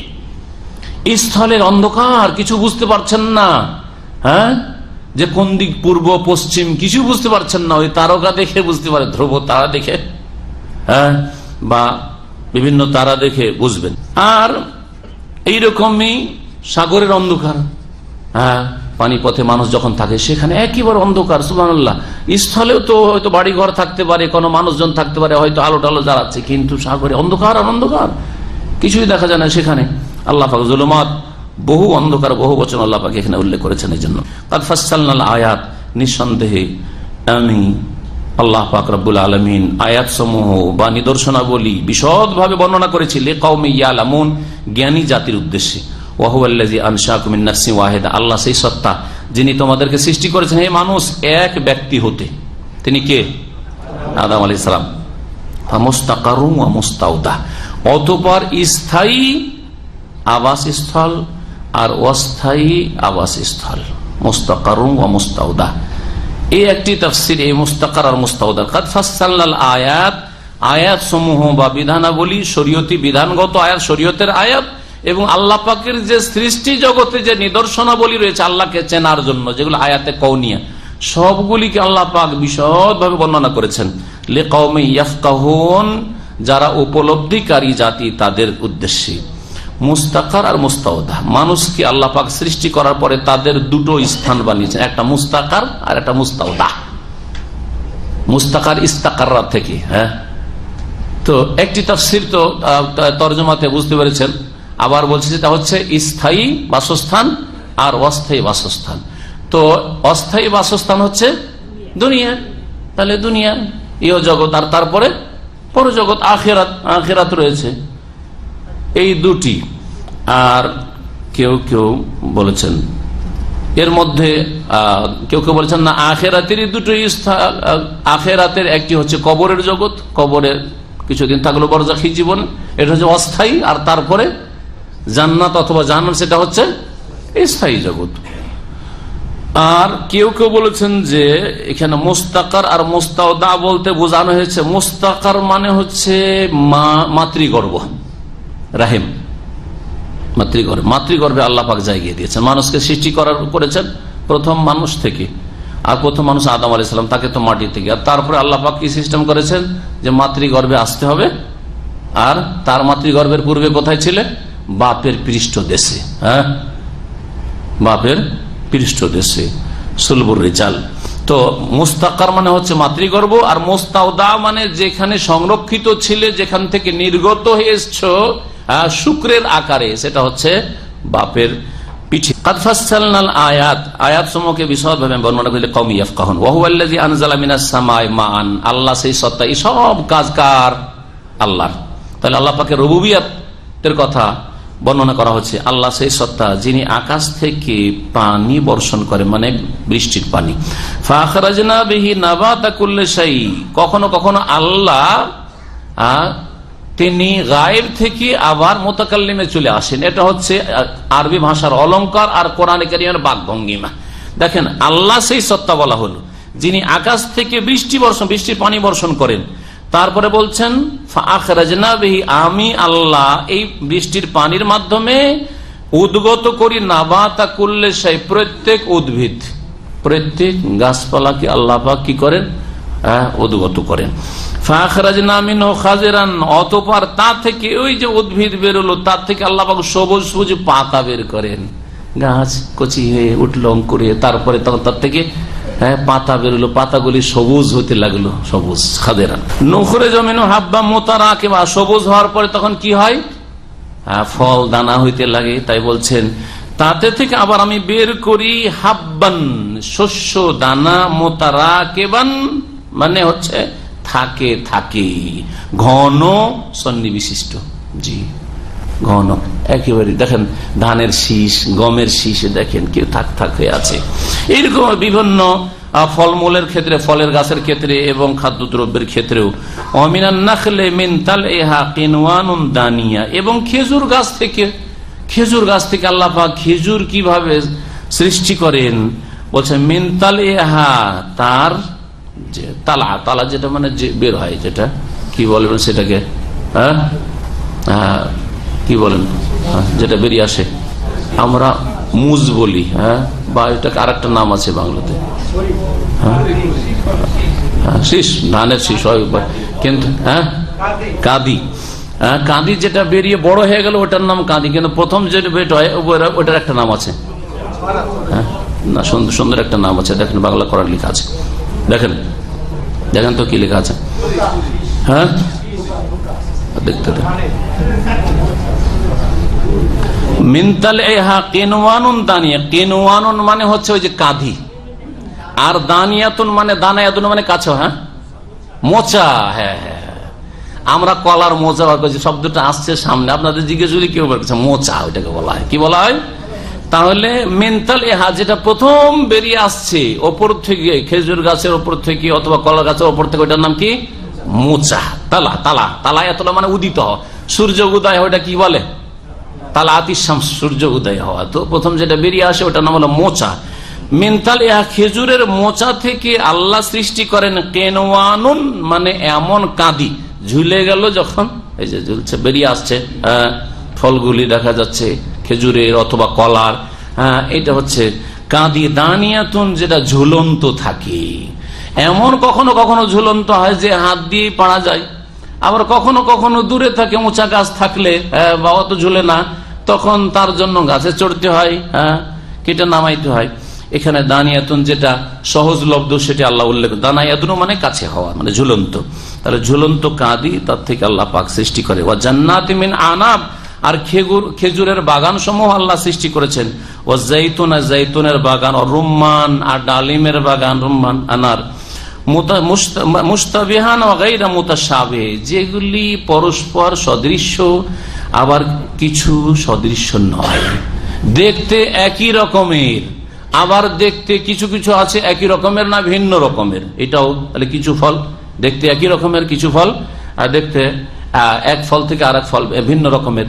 আবার কেউ কেউ তাফসীর করেছেন যে ফল একটাই কিন্তু বাহ্যিক দেখতে একটা, মুস্তাবিহা মানে দেখতে বাহ্যিক হচ্ছে সদৃশ্য একই রকমের, কিন্তু ভিতরে স্বাদের দিক থেকে ভিন্নতা আছে। আম দেখতে সবই আম, কিন্তু একটা হচ্ছে প্রচন্ড টক আম, পাকলেও টক হয়ে থাকে, আরো একটা কত মিষ্টি, তাই না? দেখতে খেজুর, এই দেশে আরব দেশেরও খেজুর, আমাদের দেশেও খেজুর হয়, আমাদের খেজুর কোনো খেজুরের খেজুরই নয়, এটাও খেজুর এটা খেজুর, তাহলে নাম তো খেজুর কিন্তু কাজে খেজুর না। এইরকমই যে কোনো এতে দেখতে পাবেন বাহ্যিক। দেখছেন এখানে সবজি কিনতে গিয়ে আমরা মাঝে মাঝে ঠকেছি, ঝিঙ্গের সবজি কিনে নিয়ে এসেছি, নিয়ে আসবো এত তিতা খাওয়া যায় না, এটা গেল হয় না, ফেলে দিতে হয়েছে। এইরকম তো আল্লাহ পাক বলছেন যে কিছু সদৃশ্য থাকে, কিছু সদৃশ্য থাকে না। এইরকম আল্লাহ পাক সৃষ্টি করেছেন। বাহ্যিক দেখতে তো একরকমের কিন্তু স্বাদ ভিন্ন, অথবা পাতা একরকম কিন্তু ফল ভিন্ন, পাতা একরকম কিন্তু ফল ভিন্ন। দেখেন আম গাছের পাতা হয়তো একই রকম লাগছে কিন্তু অবশ্যই আম হয়তো আলাদা আলাদা। এইরকম বিভিন্ন ফলের ক্ষেত্রে অনুজরু এলা সামারিহি, আরো তোমরা দেখো ভালো করে, এলা সামারিহি এইসব ফলের দিকে। যখন ফল আসমারা, যখন ফলন দেয়, ফল যখন ফলন দেয়, ফলবান হয়, তখন সেই দিকে দেখো। এবং যখন পরিপক্ক হয় তখন দেখো। প্রথম যখন ফল প্রথম পর্যায়ে রয়েছে, মধ্য পর্যায়ে, তখন দেখো কিভাবে আল্লাহ সৃষ্টি করছেন আর কিভাবে সেটা ধীরে ধীরে বাড়তে বাড়তে পরিপক্ক হচ্ছে। এই মানে পেকে যাওয়া, নাজদেহি না মানে হচ্ছে পেকে যাওয়া। জি, তো যখন পাকে তখন দেখো কেমন হয়। ইন্না ফি যালিকুম লাআয়াত, কতগুলি পেকে লাল হয়, কিছু পেকে কালো হয়। এগুলো কে করেন? আছে কোন শক্তি? হ্যাঁ, গৌস কুতুব আছে যে রং বদলে দেবে, যে না এরকম হইতে দেব না? আছে কেউ? না, নেই। সব কাজ আল্লাহ করেন। ইন্না ফি যালিকুম লাআয়াত, নিঃসন্দেহে এগুলিতে নিদর্শন রয়েছে, শিক্ষার বিষয় রয়েছে। লিকাওমি ইউমিনুন, বিশ্বাসী জাতির উদ্দেশ্যে। ওয়া জাআলু লিল্লাহি শুরাকাল জিন, এখান থেকে আল্লাহ পাক বলছেন মুশরিকদের কথা, যে ওরা শিরক করে, বহু রকমের শিরক। তার মধ্যে একটি শিরক ছিল জিন পূজা করা। মুশরিকদের একটি পূজা ছিল জিনের আশ্রয় নেওয়া। আর শুধু মক্কার মুশরিকদের না, আরব মুশরিকরা না, আজকালকার মুশরিকরাও, মুসলিম সমাজের শিরককারীরাও জিনকে ডাকে, জিনের দোহাই দেয়। সাপের ওঝারা জিনের দোহাই দেয়। জি, এরকম বিভিন্ন কাজের যে কবিরাজগুলি রয়েছে, এরা জিনের দোহাই পড়ে, জিনের সাহায্যে। এইরকম জিন শয়তান তাড়ানোর যতগুলি কবিরাজ দেশে পাওয়া যায়, প্রায় সবগুলি হচ্ছে শিরককারী। এরা জিনের সাহায্যে এলাজ চিকিৎসার দাবি করে। তো এরা জিনকে আল্লাহর সাথে শরীক করে। আর আরো মুশরিকরা যখন কোন উপত্যকায় নামতো, রাতের অন্ধকারে, রাত থাকতে হবে, তখন প্রথম জিনেরা মানুষকে দেখলে ভয় করত। জিনেরা, হাদিস আছে, মানুষ, কিতাব তাওহীদ রয়েছে বিষয়টি, মানুষকে দেখলে জিন কিন্তু পালায়, থাকতে পারে না, ভয় পেত। কিন্তু যখন শুনতে পেল যে এই লোকগুলো এই উপত্যকায় মাঠে নেমে বলছে আউযু বিসাইয়্যিদি হাযাল ওয়াদি, এই উপত্যকার যে নেতা জিন রয়েছে তার আশ্রয় গ্রহণ করছি, তার শরণ নিচ্ছি, এরকম কথা যখন জিনেরা শুনতে পেল, তখন সাহস বেড়ে গেল। এরাই তো আমাদের ভয় করে, এরাই তো আমাদের ভয় করে। যারা ভয় পায় তাদেরকে ভয় দেখাই। ডাকাতের বাড়ি ডাকাতি হয় না, হয় চোরের বাড়ি চুরি হয় না। আমাদের এলাকায় আজকে থেকে 60-70 বছর, আমাদের জন্মের আগের কিচ্ছা কাহিনী শুনেছি। প্রথম দিকে নতুন যখন কিছু মুসলিমরা হিজরত করে ওইসব এলাকায় আসলো, তো যারা পুরাতন সেখানকার বাসিন্দা, তারা তাদের বাড়ি চুরি ডাকাতি করতো, দিয়ে মারধর করতো, জমি জায়গা বেইমানি করে দখল করে নিত, আর খুব জালিয়াতি করতো, এইসব করতো। এরা দেখলো যে এলাকায় যদি বসবাস করতে হয় তো একটু চুরি ডাকাতি করতে হবে। তখন এরা সব ডাকাত হয়ে গিয়ে শুধু এদেরকে দমন করার জন্য ডাকাতি শুরু করলো। যারা পুরাতন বাসিন্দা ওদের বাড়ি ডাকাতি করে আর মারধর করে, মারপিট করে। এমন মারপিট দিল, জমি জায়গা ছেড়ে আর বাড়ি ছেড়ে সস্তা দামে বিক্রি করে পালাতে দিশা পায় না। জি, কথা বোঝা গেছে? তো কেন বললাম যে এইরকম হচ্ছে মানুষের স্বভাব। আর জিন ওই রকম, জিন ওই স্বভাবেরই। জিন প্রথম ভয় করতে গেলে মানুষই ভয় করছে, তখন চেপে বসলো, ধরে রাখে। তখন জিন তখন মানুষ হয়ে চড়ে বসলো। আল্লাহ বলছেন ওয়াজআলু লিল্লাহি শুরাকাল জিন্না, তারা আল্লাহর সাথে জিনকে শরীক সাব্যস্ত করেছে। ওয়া খালাকাহুম, অথচ আল্লাহ তাদেরকে সৃষ্টি করেছে। ওয়া খালাকাহুম, অথচ আল্লাহ জিনদেরকেও সৃষ্টি করেছেন। তাহলে কি করে আল্লাহর শরীক তারা হইতে পারে, আল্লাহর মাখলুক সৃষ্টি হয়ে? ওয়া খালাকু লাহু বানিনা ওয়া বানাত, আর একটি অপরাধ মুশরিকদের হচ্ছে যে তারা স্থির করেছে আল্লাহর ছেলে সন্তান আর মেয়ে সন্তান, ছেলে সন্তান আর মেয়ে সন্তান। মক্কার মুশরিকরা বলতো যে মালায়েকা ফেরেশতারা হচ্ছে আল্লাহর কন্যা, আল্লাহর মেয়ে। হ্যাঁ, আর ওজাইর, ইহুদিরা বলতো ওজাইর হচ্ছে আল্লাহর পুত্র, আল্লাহর ছেলে সন্তান। খ্রিস্টানরা বলে যে ঈসা আলাইহিস সালাম আল্লাহর পুত্র, সান অফ গড, আল্লাহ পাক। এই ইহুদি খ্রিস্টান আর কাফের মুশরিকদের কথা বলছে যে এরা আল্লাহর সাথে ছেলে মেয়ে, আল্লাহর জন্য ছেলে মেয়ে বা সন্তান সন্ততি স্থির করেছে বেগাইরি ইলম, না জেনে, কোনো জ্ঞান নাই তাদের, তাদের কল্পিত ধর্ম। তাদের বানানো ধর্ম। সুবহানা, অথচ আল্লাহ পাক পবিত্র সমস্ত ত্রুটি থেকে এবং এই রকমের ছেলে মেয়ে গ্রহণ করা থেকে। ওয়া তাআলা আম্মা ইয়াসিফুন, এবং আল্লাহ পাক রব্বুল আলামিন সম্পর্কে যা তারা বর্ণনা করে তা থেকে তিনি ঊর্ধ্বে। বাদিউস সামাওয়াতি ওয়াল আরদ, আল্লাহ পাক রব্বুল আকাশসমূহ এবং জমিনের উদ্ভাবক। বাদিউন উদ্ভাবনকারী, বাদিউন মানে খালেকুন, কিন্তু খালেকুন আউয়ালা মাররা, প্রথমবার সৃষ্টিকারী। তার আগে কোনো মডেল দেখেননি, হ্যাঁ, কোনো কিছু নমুনা নেই, হ্যাঁ, যে দেখে দেখে বানালো। এই হচ্ছে বাদিউনের অর্থ। বাদিউস সামাওয়াতি ওয়াল আরদ আন্না ইয়াকুনু লাহু, তার কি করেই সন্তান সন্ততি হইতে পারে, আল্লাহ পাকের ছেলে মেয়ে কি করে হইতে পারে। ওয়ালাম তাকুন লাহু সাহিবা, অথচ তার সঙ্গিনী নেই, আল্লাহ পাকের স্ত্রী নেই। ওয়াখাল, আর ছেলে মেয়ে হওয়ার জন্য কি লাগে, স্ত্রী লাগে, আল্লাহ পাকের সঙ্গিনী নেই, আল্লাহ পাক রব্বুল আলামিনের ছেলে মেয়ে নেই। ওয়াখালাকা কুল্লা শাই, এবং সব কিছুকে আল্লাহ সৃষ্টি করেছেন, সবকিছু আল্লাহ সৃষ্টি করলেন, তো কি করে তার ছেলে মেয়ে কেউ হইতে পারে, কি স্ত্রী হইতে পারে। ওয়া হুয়া বিকুল্লি শাইইন আলিম, এবং আল্লাহ পাক রব্বুল সবকিছু সম্পর্কে সম্যক জ্ঞানী। যালিকুমুল্লাহু রাব্বুকুম, তিনি তো হচ্ছেন আল্লাহ তোমাদের প্রতিপালক। লা ইলাহা ইল্লাহু, তিনি ছাড়া কোনো সত্য মাবুদ নেই। এই আয়াতে প্রথম তাওহীদে রুবুবিয়াতের কথা বলা হয়েছে, আর তারপরে বলা হয়েছে তাওহীদে উলুহিয়াতের কথা। এর আগেও যে আল্লাহ পাকের কাজগুলি, আল্লাহ পাকের কাজ মানে আল্লাহ পাকের রুবুবিয়াত, আল্লাহ পাকের আল্লাহর কাজের ক্ষেত্রে আল্লাহর একত্ব প্রতিষ্ঠা করা, এটা হচ্ছে তাওহীদে রুবুবিয়াত।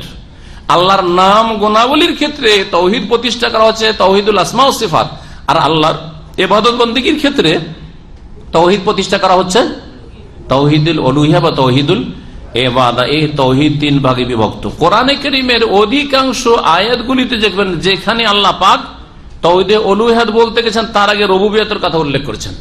মানে আল্লাহ যখন কাজের ক্ষেত্রে এক, তো তোমাদের ইবাদতগুলি আবার ভাগ বন্টন কেন হইল? কিছু আল্লাহকে দিচ্ছ, কিছু অন্য কাউকে দিচ্ছ। তাওহীদে রুবুবিয়াতকে আল্লাহ তাওহীদে উলুহিয়াতের দলিল প্রমাণ হিসাবে পেশ করেছেন। সহজ ভাষায় বুঝাই, রিজিক আপনাকে কে দিচ্ছেন? আল্লাহ। এটা কি? এটা হচ্ছে তাওহীদে রুবুবিয়াত। আল্লাহ রিজিক দেওয়ার ক্ষেত্রে একক আল্লাহ একমাত্র আপনাকে রিজিক দেন, আমাকে রিজিক দেন। তাহলে আবার আল্লাহ ছাড়া অন্য কাউকে কেন ডাকেন যে বাবা গো উদ্ধার করো, মা গো উদ্ধার করো, কেন? জি, এটা হচ্ছে তাওহীদে উলুহিয়াত। যখন কাজ করেন আল্লাহ, দান করেন আল্লাহ, তো ইবাদত বন্দেগী কার করবে? একমাত্র আল্লাহর করবে। যালিকুমুল্লাহু রাব্বুকুম, তাই বলছেন যে তিনিই তো হচ্ছেন আল্লাহ তোমাদের রব, হ্যাঁ, তিনি একমাত্র প্রতিপালক, পালন কর্তা। সুতরাং লা ইলাহা ইল্লাহু, তার ছাড়া কোনো সত্য মাবুদ উপাসন আর কারো ইবাদত নেই, কারো জন্য রুকু সিজদা নেই, কারো সামনে দোয়া নেই, কারো জন্য নজর নিয়াজ মান্নত করা নেই, কারো জন্য কুরবানি করা নেই। লা ইলাহা ইল্লাহু খালিকু কুল্লি শাই, তিনি সবকিছুর সৃষ্টিকর্তা। ফাবুদু, আবার বলছেন খালিকু কুল্লি শাই তাওহীদে রুবুবিয়াত, ফাবুদুহু তাওহীদে উলুহিয়াত।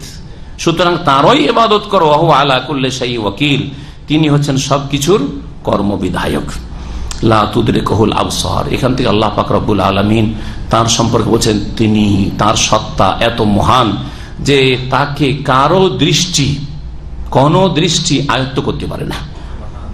হ্যাঁ, লা তুদরিকুহুল আবসার, দৃষ্টি সমূহ তাকে আয়ত্ত করতে পারে না। ওয়া হুয়া ইউদরিকুল আবসার, অথচ তিনি সমস্ত দৃষ্টি সমূহকে আয়ত্ত করতে সক্ষম। তিনি সব কিছুকে আয়ত্ত করে রয়েছেন, আর তাকে কোন দৃষ্টি আয়ত্ত করতে পারে না। ওয়া হুয়াল লাতীফুল খাবীর, তিনি সূক্ষ্মদর্শী এবং তিনি সূক্ষ্ম খবর রাখেন, সূক্ষ্ম জ্ঞানী। আল্লাহ লাতীফ, তাহলে দেখার ক্ষেত্রে আল্লাহ পাক রব্বুল আলামিন সূক্ষ্ম, আর খাবীর সংবাদ রাখার ক্ষেত্রে, জানার ক্ষেত্রে আল্লাহ পাক রব্বুল আলামিন জ্ঞান হচ্ছে সূক্ষ্ম। আল্লাহ লাতীফুল খাবীর, এই আল্লাহ পাকের দুটি গুণবাচক নাম। এই আয়াতের মানে কি যে আল্লাহকে দুনিয়াতেও দেখতে পারে না আর আখিরাতেও দেখতে পারে না? হ্যাঁ, কি বুঝলেন? এই আয়াত দুনিয়া সম্পর্কে না আখিরাত সম্পর্কে, না দুই জগৎ সম্পর্কে? ইহ জগতে কারো দৃষ্টি আল্লাহকে আয়ত্ত করতে পারে না, মানে আল্লাহকে দেখতে পারে না। আয়েশা সিদ্দিকা রাদিয়াল্লাহু তাআলা আনহা উম্মুল মুমিনিন এই আয়াত পেশ করতেন কিসের দলিল হিসাবে? যে প্রিয় নবী মুহাম্মদ রাসূলুল্লাহ সাল্লাল্লাহু আলাইহি ওয়াসাল্লাম মেরাজে আল্লাহকে স্বচক্ষে দেখেননি।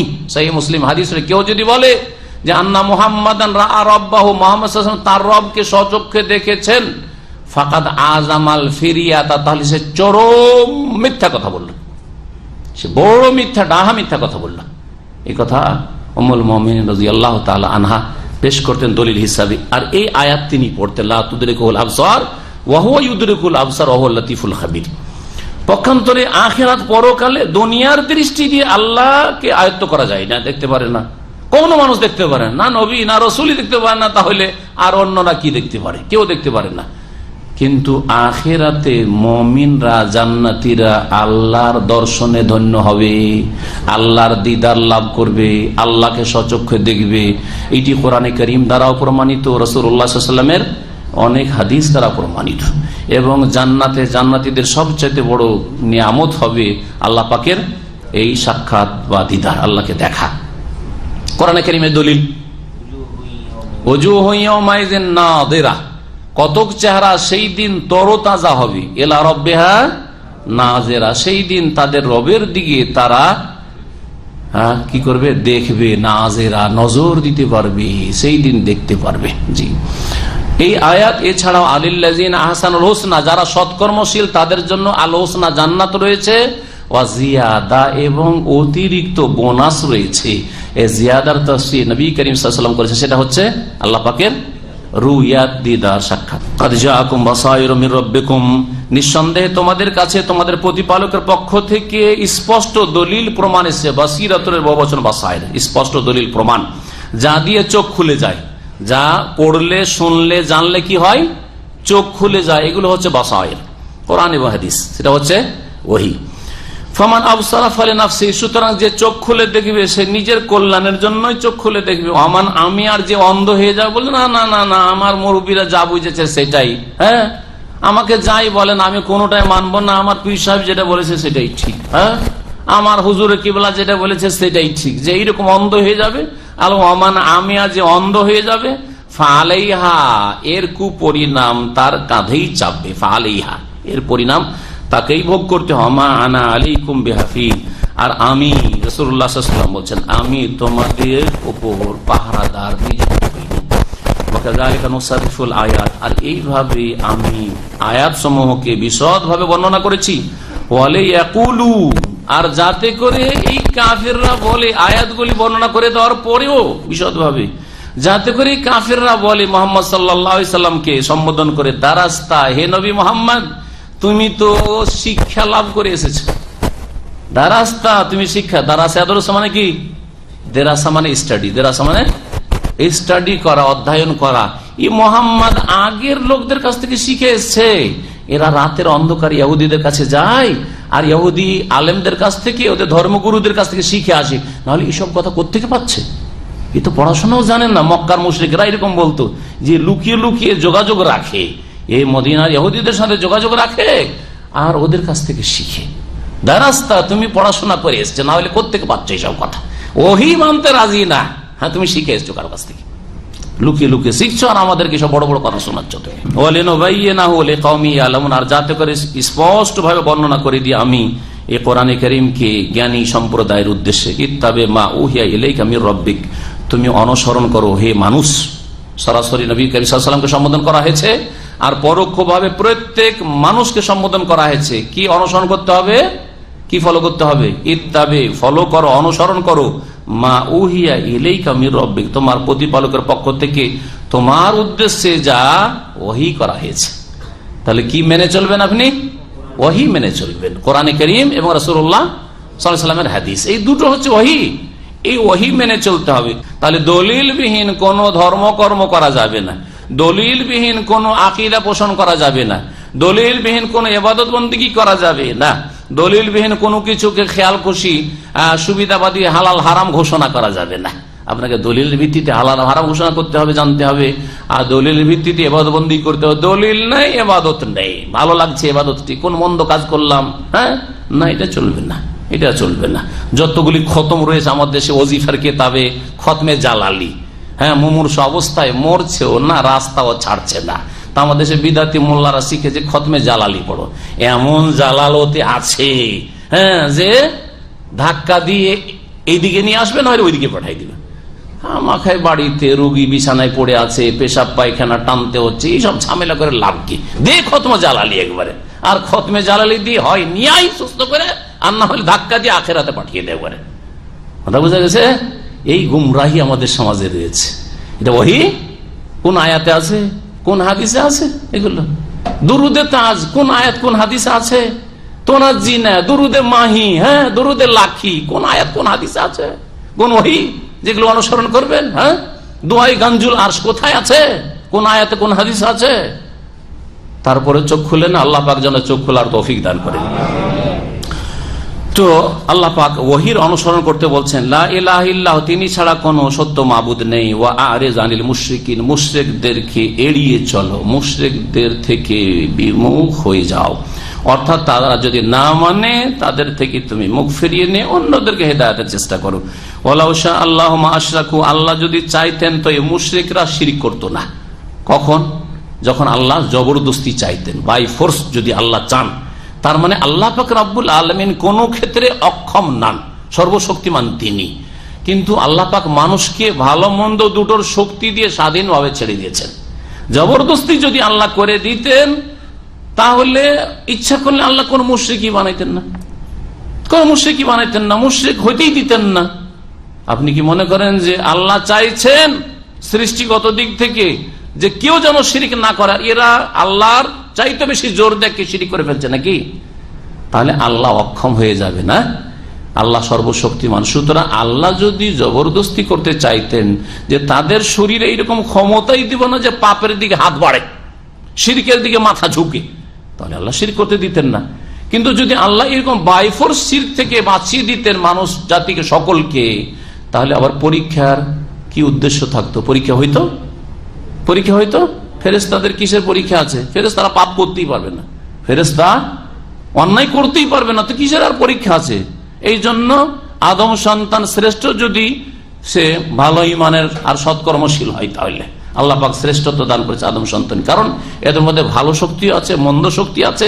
আর পরীক্ষার জন্য দুটো রাস্তার ফাঁড়িতে ছেড়ে দেওয়া হয়েছে যে দুটো রাস্তা যাচ্ছে, কোন দিকে যাবে? এদিকে যাবে না ওইদিকে যাবে, যাও তুমি স্বাধীনভাবে।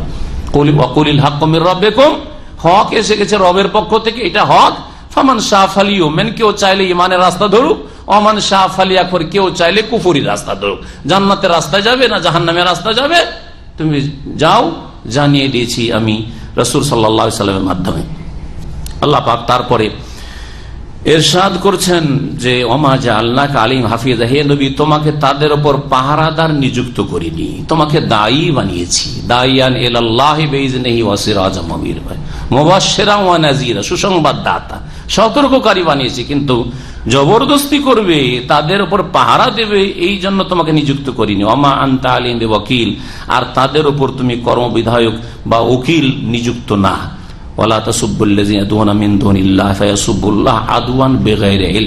এখান থেকে আল্লাহ পাক রব্বুল আলামিন একটি উত্তম চরিত্র শিখাচ্ছেন শিরক এবং মুশরিকদের সম্পর্কে, মুশরিকদের উপাস্য সম্পর্কে, দেবদেবী সম্পর্কে। যেসবের পূজা মানুষরা করে থাকে, সেগুলি মূর্তির আকারে হোক অথবা কবর মাজারের আকারে হোক, সেগুলি সম্পর্কে সেগুলিকে গালমন্দ করবেন না, গালমন্দ করবেন না। কারণ যদি আপনি মুশরিকদের প্রতিমা পুতুলকে বা দেব দেবীকে গালমন্দ করেন, তাহলে তারা অজ্ঞতাবশত আর শত্রুতাবশত কি করবে? সত্য মাবুদ আল্লাহ রাব্বুল আলামিনকে গাল দেবে রিয়াকশনে। তাহলে বোঝা গেল যে যেখানে গাল দেওয়া নিষেধ, হারাম গাল দেওয়া।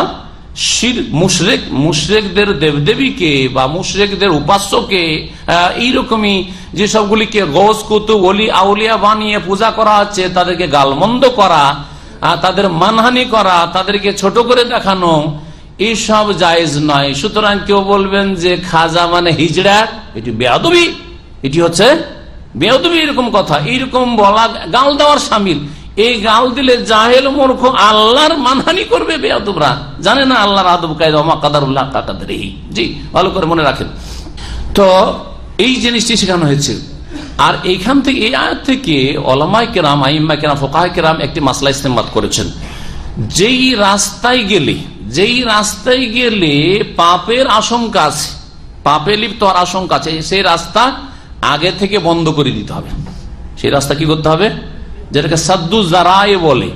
হয়তো ওই রাস্তায় যাওয়া অনেকটা জায়েজ আছে, কিন্তু এই রাস্তায় গেলে, সামনে গেলে পাপ ছাড়ার কিছু নেই, তখন ওই রাস্তা যাওয়া কি নিষেধ, ওই রাস্তায় যাওয়া নিষেধ।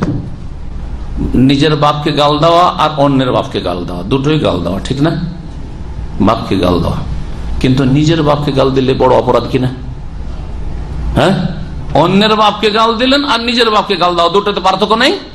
আপনার জন্মদাতা বাপকে গাল দেওয়া আর অন্যের জন্মদাতা অন্য কোনো মানুষকে গাল দেওয়া, অন্য কোনো মানুষকে যে গাল দিচ্ছেন সেও কারো বাবা। নবী করিম সাল্লাল্লাহু আলাইহি ওয়াসাল্লাম বলেছেন যে কাবায়ের গুনাহ, কাবীরা গুনাহ অন্তর্ভুক্ত হচ্ছে বাপকে গালি দেওয়া। সাহাবারা আশ্চর্য, অবাক হইলেন যে কাইফা ইয়াসুবু রাজুল আবাহু, কোন মানুষ এমন আছে, এত বড় নিমক হারাম আছে যে নিজের বাপকে, জন্মদাতাকে গালি দিবে, মাকে গালি দিবে, এরকম কি আছে? কিন্তু আছে মুসলিম সমাজ আজকে। শুধু গাল দেয় না, মারধর করছে, খুন করে দিচ্ছে, বাড়ি থেকে বের করে রাস্তায় নামিয়ে দিচ্ছে, করছে না? করছে না? অথচ 1400 বছরের সাহাবায়ে কেরাম আশ্চর্য হয়েছেন, অবাক হয়েছেন যে বাপকে আবার কি করে গাল দিতে পারে, মাকে আবার কি করে গাল দিতে পারে। হ্যাঁ, আমাদের জোড়া গাল দেয়। জোড়া গালদা বুঝেন?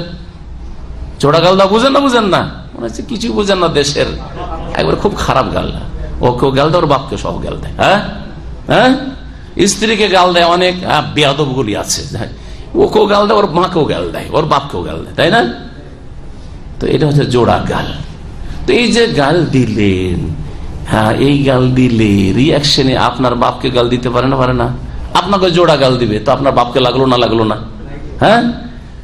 তো নবী করিম সাল্লাল্লাহু আলাইহি ওয়াসাল্লামকে সাহাবারা জিজ্ঞেস করলেন যে ওয়াকাইফা ইয়াসুব্বু রাজুল আবাহু, এটা হইতে পারে যে বাপকে মাকে গাল দিবে? এটা কেমন হইতে পারে? হইতে পারে না এটা। মানুষ মুসলিম আবার বাপকে গাল দিবে? বলছে হ্যাঁ, ইয়াসুব্বু আবার রাজুলে, অন্য কোন মানুষের বাপকে গাল দিচ্ছে, তার বাপ তুলে গাল দিচ্ছে, অথবা তোর বাপ খারাপ, এই কথা বলেছে। তোর বাপ খারাপ, আমার বাপ খারাপ, তোরই বাপ খারাপ, বলবে না? বলবে না? হ্যাঁ, অথচ আপনার বাপ হয়তো ভালো মানুষ, আল্লাহর ওলি, নেক বান্দা, তাহাজ্জুদ গুজার, শিরক মুক্ত, বিদআত মুক্ত, তারপর গাল খেয়ে নিল আপনার বদ আচরণের কারণে।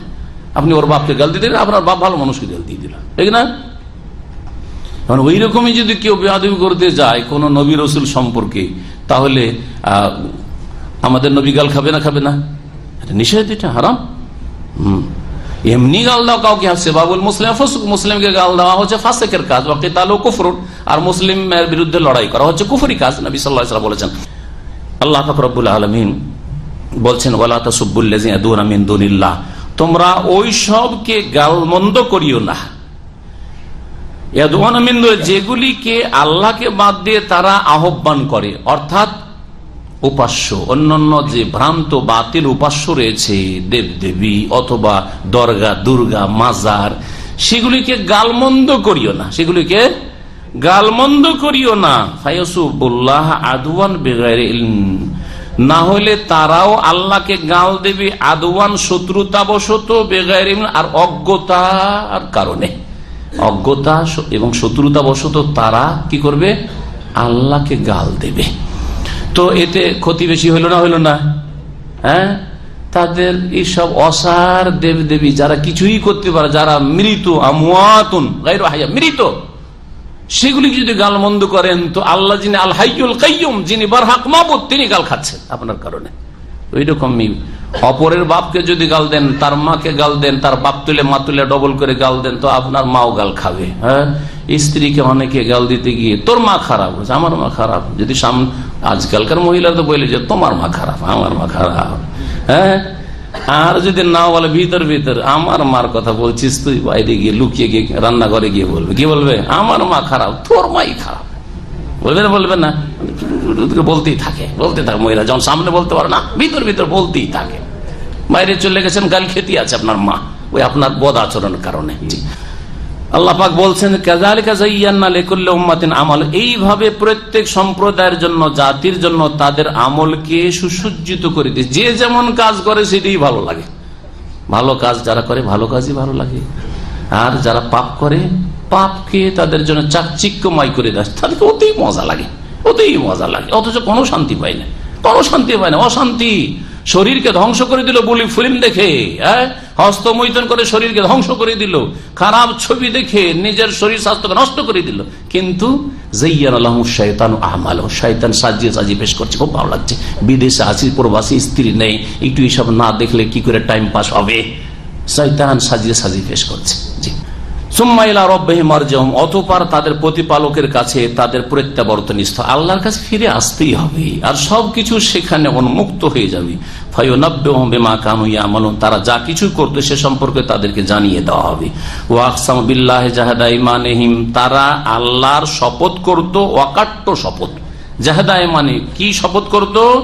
লাইন জাআতুহুম আয়াতুন লা ইউমিনুন্না বিহি, মক্কার মুশরিকরা বলতো যে হে মুহাম্মদ, তুমি তো বলছো যে রসুল, আর তুমি আল্লাহর পক্ষ থেকে এসেছো, কোরআন নাযিল হচ্ছে, আর তোমার কথাগুলি সত্য, আমাদের ধর্মটা ভুল, আমরা এইসব ছেড়ে দেবো, ঠিক আছে মেনে নেব, কসম করে বলছি, কিন্তু আমাদেরকে বড় নিদর্শন দেখাইতে হবে।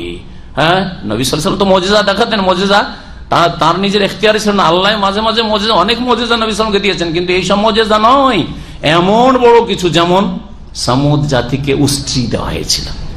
হ্যাঁ, পাহাড় থেকে উষ্ট্রি 10 মাসের গর্ভধারণকারী বেরিয়ে চলে আসলো, আর তারপরে বাচ্চা হলো, আর দুধ দিতে শুরু করলো, আর এত দুধ দিত গোটা জাতির জন্য এক উষ্ট্রির দুধ যথেষ্ট, এইরকম। অথবা কি করতে হবে? যেমন মূসা আলাইহিস সালামকে লাঠি দেওয়া হয়েছে, লাঠি সাফ হয়ে যায়, ঈসা আলাইহিস সালাম মৃতকে জীবিত করেন, ওই রকম দেখাইতে হবে।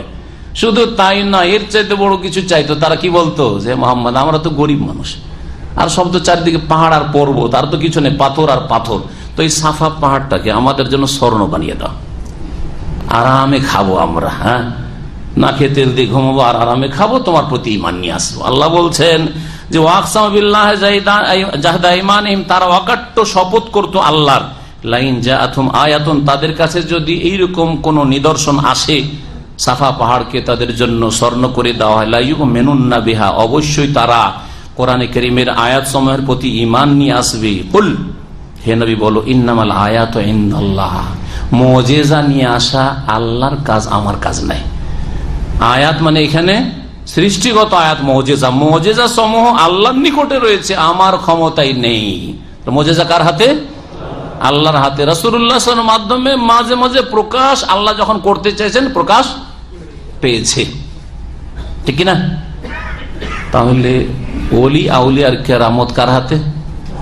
আল্লাহর হাতে। কিন্তু যারা ওলি আউলিয়ার ভ্রান্ত ধারণা বিশ্বাসী, তারা কি মনে করে যে ওলি আউলিয়াদের কাছে কেরামতির ফ্যাক্টরি আছে। আর বিশেষ করে ভারত উপমহাদেশের ওলি আউলিয়া তো বলতেই হবে না, সব ওলি আউলিয়াগুলি ভারত উপমহাদেশে চলে গেছে, যত কেরামতি সব ওই দেশে। মৃত মানুষ 40 বছর পর চলে আসছে ঝগড়া বিবাদ মিটানোর জন্য ফজরের সময়। আমার কাছে ড্রয়ারে কিতাব আছে, কেউ যদি দেখতে চান। এসে বলছে যে তোমরা এইরকম এত বড় মাদ্রাসায় ঝগড়া কেন করছো, খবরদার ঝগড়া করবে না তোমরা, বলে দিয়ে চলে গেল। এগুলি কেরামতির ফ্যাক্টরি নাকি আমার দেশের ওলি আউলিয়াদের হাতে আছে, নাউযুবিল্লাহ। কোরআন বিরোধী কথা। ইন্নামাল আয়াতু ইনদাল্লাহ, আয়াত মুজিজা কার হাতে? আল্লাহর কাছে। ওয়ামায়ুশ এরকম আন্নাহা ইযা জাআত লা ইউমিনুন, ওয়ামায়ুশ এরকম, আর তোমাদেরকে কি করে বুঝাবো, তোমাদেরকে কি করে বোঝানো যাবে যে আন্নাহা ইযা জাআত, যদি সেই নিদর্শনাবলী মুজিজাগুলি চলেও আসে, তো লা ইউমিনুন, এরা বিশ্বাস করবে না, ঈমান আনবে না, ঈমান আনবে না। মুজিজা আসাই মানে যদি ঈমান আনা হইতো, তাহলে সমুদ জাতি ধ্বংস হইতো না, ঠিক কিনা? তাহলে ফেরাউন ধ্বংস হইতো না। ফেরাউন মুজিজা আছে নাই, লাঠির মুজিজা, জাদু জাদু জাদু জাদু, আমাদেরকে দেশ থেকে তাড়াতে চায়, মারো একে, ধরো একে, এই করতে গিয়ে ডুবে ধ্বংস হইল। জি, সেনাবাহিনী দিয়ে। জি, অনুকাল্লিবু আফইদাতাহুম ওয়া আবসারহুম কামা লাম ইউমিনু বিহি আউওয়ালা মাররাহ। আল্লাহ পাক এই আয়াতে বলতে চাইছেন যে প্রথমবারে যখন মানুষের কাছে সত্যের দাওয়াত আসে, তখন যদি প্রত্যাখ্যান করে দেয়, তো বড়ই সম্ভাবনা আছে যে দ্বিতীয়বার আর চান্স আসে না। এটা সর্বক্ষেত্রে সর্বযুগের জন্য। আর মক্কার লোকদেরকে বলা হচ্ছে, দেখো প্রথমখানে তোমাদের কাছে আমি রাসূল পাঠিয়েছি, ভারতে পাঠাইনি, ইউরোপ, আমেরিকা, আফ্রিকায় পাঠাইনি, তোমাদের কাছে মক্কায় পাঠিয়েছি, মদিনায় পাঠাইনি, তোমাদের কাছে পাঠিয়েছি। প্রথমবারে যদি তোমরা রিজেক্ট করে দাও যে নয় মোহাম্মদকে মানবো না, কোরআন মানবো না, হতে পারে যে আর হেদায়েত নসিব তোমাদের হবে না, উল্টো দিকে ফিরিয়ে দেব। এটা দুনিয়ার ক্ষেত্রে বলা হয়েছে। আর কেউ কেউ তাফসীর করতে গিয়ে বলেছেন যে দুনিয়ায় যদি কেউ একবার অস্বীকার করে দেয় আর কুফরি অবস্থায় থেকে যায়, যখন মানুষের মৃত্যু হয় তখন একটা কামনা করে, আল্লাহর কাছে দরখাস্ত করে, সেটা কি? রব্বের জন্য আল্লাহ ফিরিয়ে দাও। কোরআনে কারিমে বিভিন্ন ভাষায় এই বিষয়টি উল্লেখ করা হয়েছে। মওতের সময় বলে আল্লাহ একবার ফিরিয়ে দাও, আবার ওই বিচার দিবস আল্লাহ ফিরিয়ে দাও, জাহান্নামে জ্বলতে থাকবে বলে আল্লাহ আমাদেরকে ফিরিয়ে দাও, ভালো আমল করে ফিরে আসবো, ভালো হয়ে আসবো, নামাজি দিনদার হয়ে আসবো, তোমার প্রতি ঈমান নিয়ে আসবো বলে। তো আল্লাহ বলছেন যে তাহলে আয়াতের তাফসীর কি হবে? যে প্রথমবার অর্থাৎ দুনিয়ায় এই পার্থিব জগতে যখন অস্বীকার করেছে, দ্বিতীয়বার যদি তাদেরকে দুনিয়াতে ফিরিয়েও দেওয়া হয়, তারপরেও আবার এইরকমই দুনিয়া একটা তৈরি হবে। আর সেই দুনিয়াতে সে আসবে যেভাবে আসুক না কেন, আর আসার পরে নবী রসুল আসবে, নবী রসুলের দাওয়াত আসবে। প্রথমবারে যেমন এসে প্রত্যাখ্যান করেছিল, অস্বীকার করে, তেমনি আবার অস্বীকার করে জাহান্নামে যাবে। তো ফিরিয়ে দিলেই যে হেদায়েত হয়ে চলে আসবে সৎকর্মশীল, সেটা নয়। তাহলে তফসির করতে কোথায় চলে গেল? দুনিয়া থেকে আখিরাতের দিকে চলে গেল। এখন তরজমা পড়েন, তারপরে দুটো তফসির বোঝার চেষ্টা করবেন। আবার ওয়ানুকাল্লিবু আফইদাতাহুম ওয়া আবসারহুম, আমি তাদের অন্তরগুলিকে, ফুআদুনের জমা বহুবচন হচ্ছে আফইদা, তাদের অন্তরগুলিকে আমি ফিরিয়ে দেব আর তাদের দৃষ্টি সমূহকে ফিরিয়ে দেব। কামা লাম ইউমিনু বিহি, যেমন তারা বিশ্বাস করেনি কোরআনের প্রতি, আউওয়ালা মাররা, প্রথমবার যখন বিশ্বাস করেনি, যখন ইমানের সুযোগ সুবিধা এসেছিল, দ্বিতীয়বার হয়তো দুনিয়াতে আর চান্স তাদেরকে দেব না। অথবা প্রথমবার মানে ইহ জগতে যে এসেছিল তখন যখন অস্বীকার করে কুফর অবস্থায় মারা গেছে, তাহলে দুনিয়াতে যদি আবার ফিরিয়েও দিই, তাহলে আবার উল্টো দিকে ফিরে যাবে, ফিরিয়ে দেব, আর দ্বিতীয়বারও ইমানের তৌফিক হবে না, সুতরাং আর ফেরানো হবে না। কাল্লা ইন্নাহা কালিমাতুন হুয়া কাইলুহা ওয়ামিন ওয়ারাইহিম বারযাখুন ইলা ইয়াউমি ইউবআসুন, আর ফিরিয়ে দেওয়া হবে না, আর অবকাশ দেওয়া হবে না, আর ছাড় দেওয়া হবে না। ওয়ানাযারুহুম ফি তুগয়ানিহিম ইয়ামাহুন, এবং তাদেরকে আমি ছেড়ে দেব তাদের অবাধ্যতায় ঘূর্ণিপাক খেতে, তাদের অবাধ্যতায় ঘূর্ণিপাক খেতে থাকবে, ভ্রান্তের মতো ঘুরে বেড়াতে থাকবে, আর কখনো সঠিক রাস্তা পাবে না, এই অবস্থা আমি তাদেরকে ছেড়ে দেব। এখানে আমাদের আজকের তাফসীর শেষ হলো। আল্লাহ পাক রব্বুল আলামিন যেন কোরআন ও সুন্নাহর কথা জানার তৌফিক দান করেন, মানার তৌফিক দান করেন, পালন করার তৌফিক দান করেন, দাওয়াত দেওয়ার তৌফিক দান করেন, কোরআন এবং হাদিসের দিকে, রাসূলুল্লাহ সাল্লাল্লাহু আলাইহি ওয়াসাল্লাম অনুসরণের দিকে আল্লাহ পাক রব্বুল আলামিন যেন হেদায়েতের পথে অটল রাখেন, অবিচল রাখেন। আল্লাহ পাক ফরজ ওয়াজিবের হেফাজতের তৌফিক দান করেন, হারাম নাজায়েজ থেকে বেঁচে থাকার তৌফিক দান করেন। আল্লাহ আমাদের বালা মুসিবত থেকে হেফাজত রাখেন, সমস্ত রকমের জালেমের জুলম থেকে আল্লাহ পাক মুসলিম উম্মতের হেফাজত করেন। আল্লাহ পাক রব্বুল আলামিন দুনিয়া আখিরাতে সার্বিক কল্যাণ দান করেন। আল্লাহ পাক রব্বুল আলামিন জাহান্নাম থেকে আল্লাহ পাক যেন রক্ষা করেন, জান্নাতুল ফিরদৌস যেন নসিব করেন। যারা অসুস্থ রয়েছেন ভাইরা এখানে এসেছেন, আর অসুস্থ আছে আল্লাহ যেন শিফা দান করেন।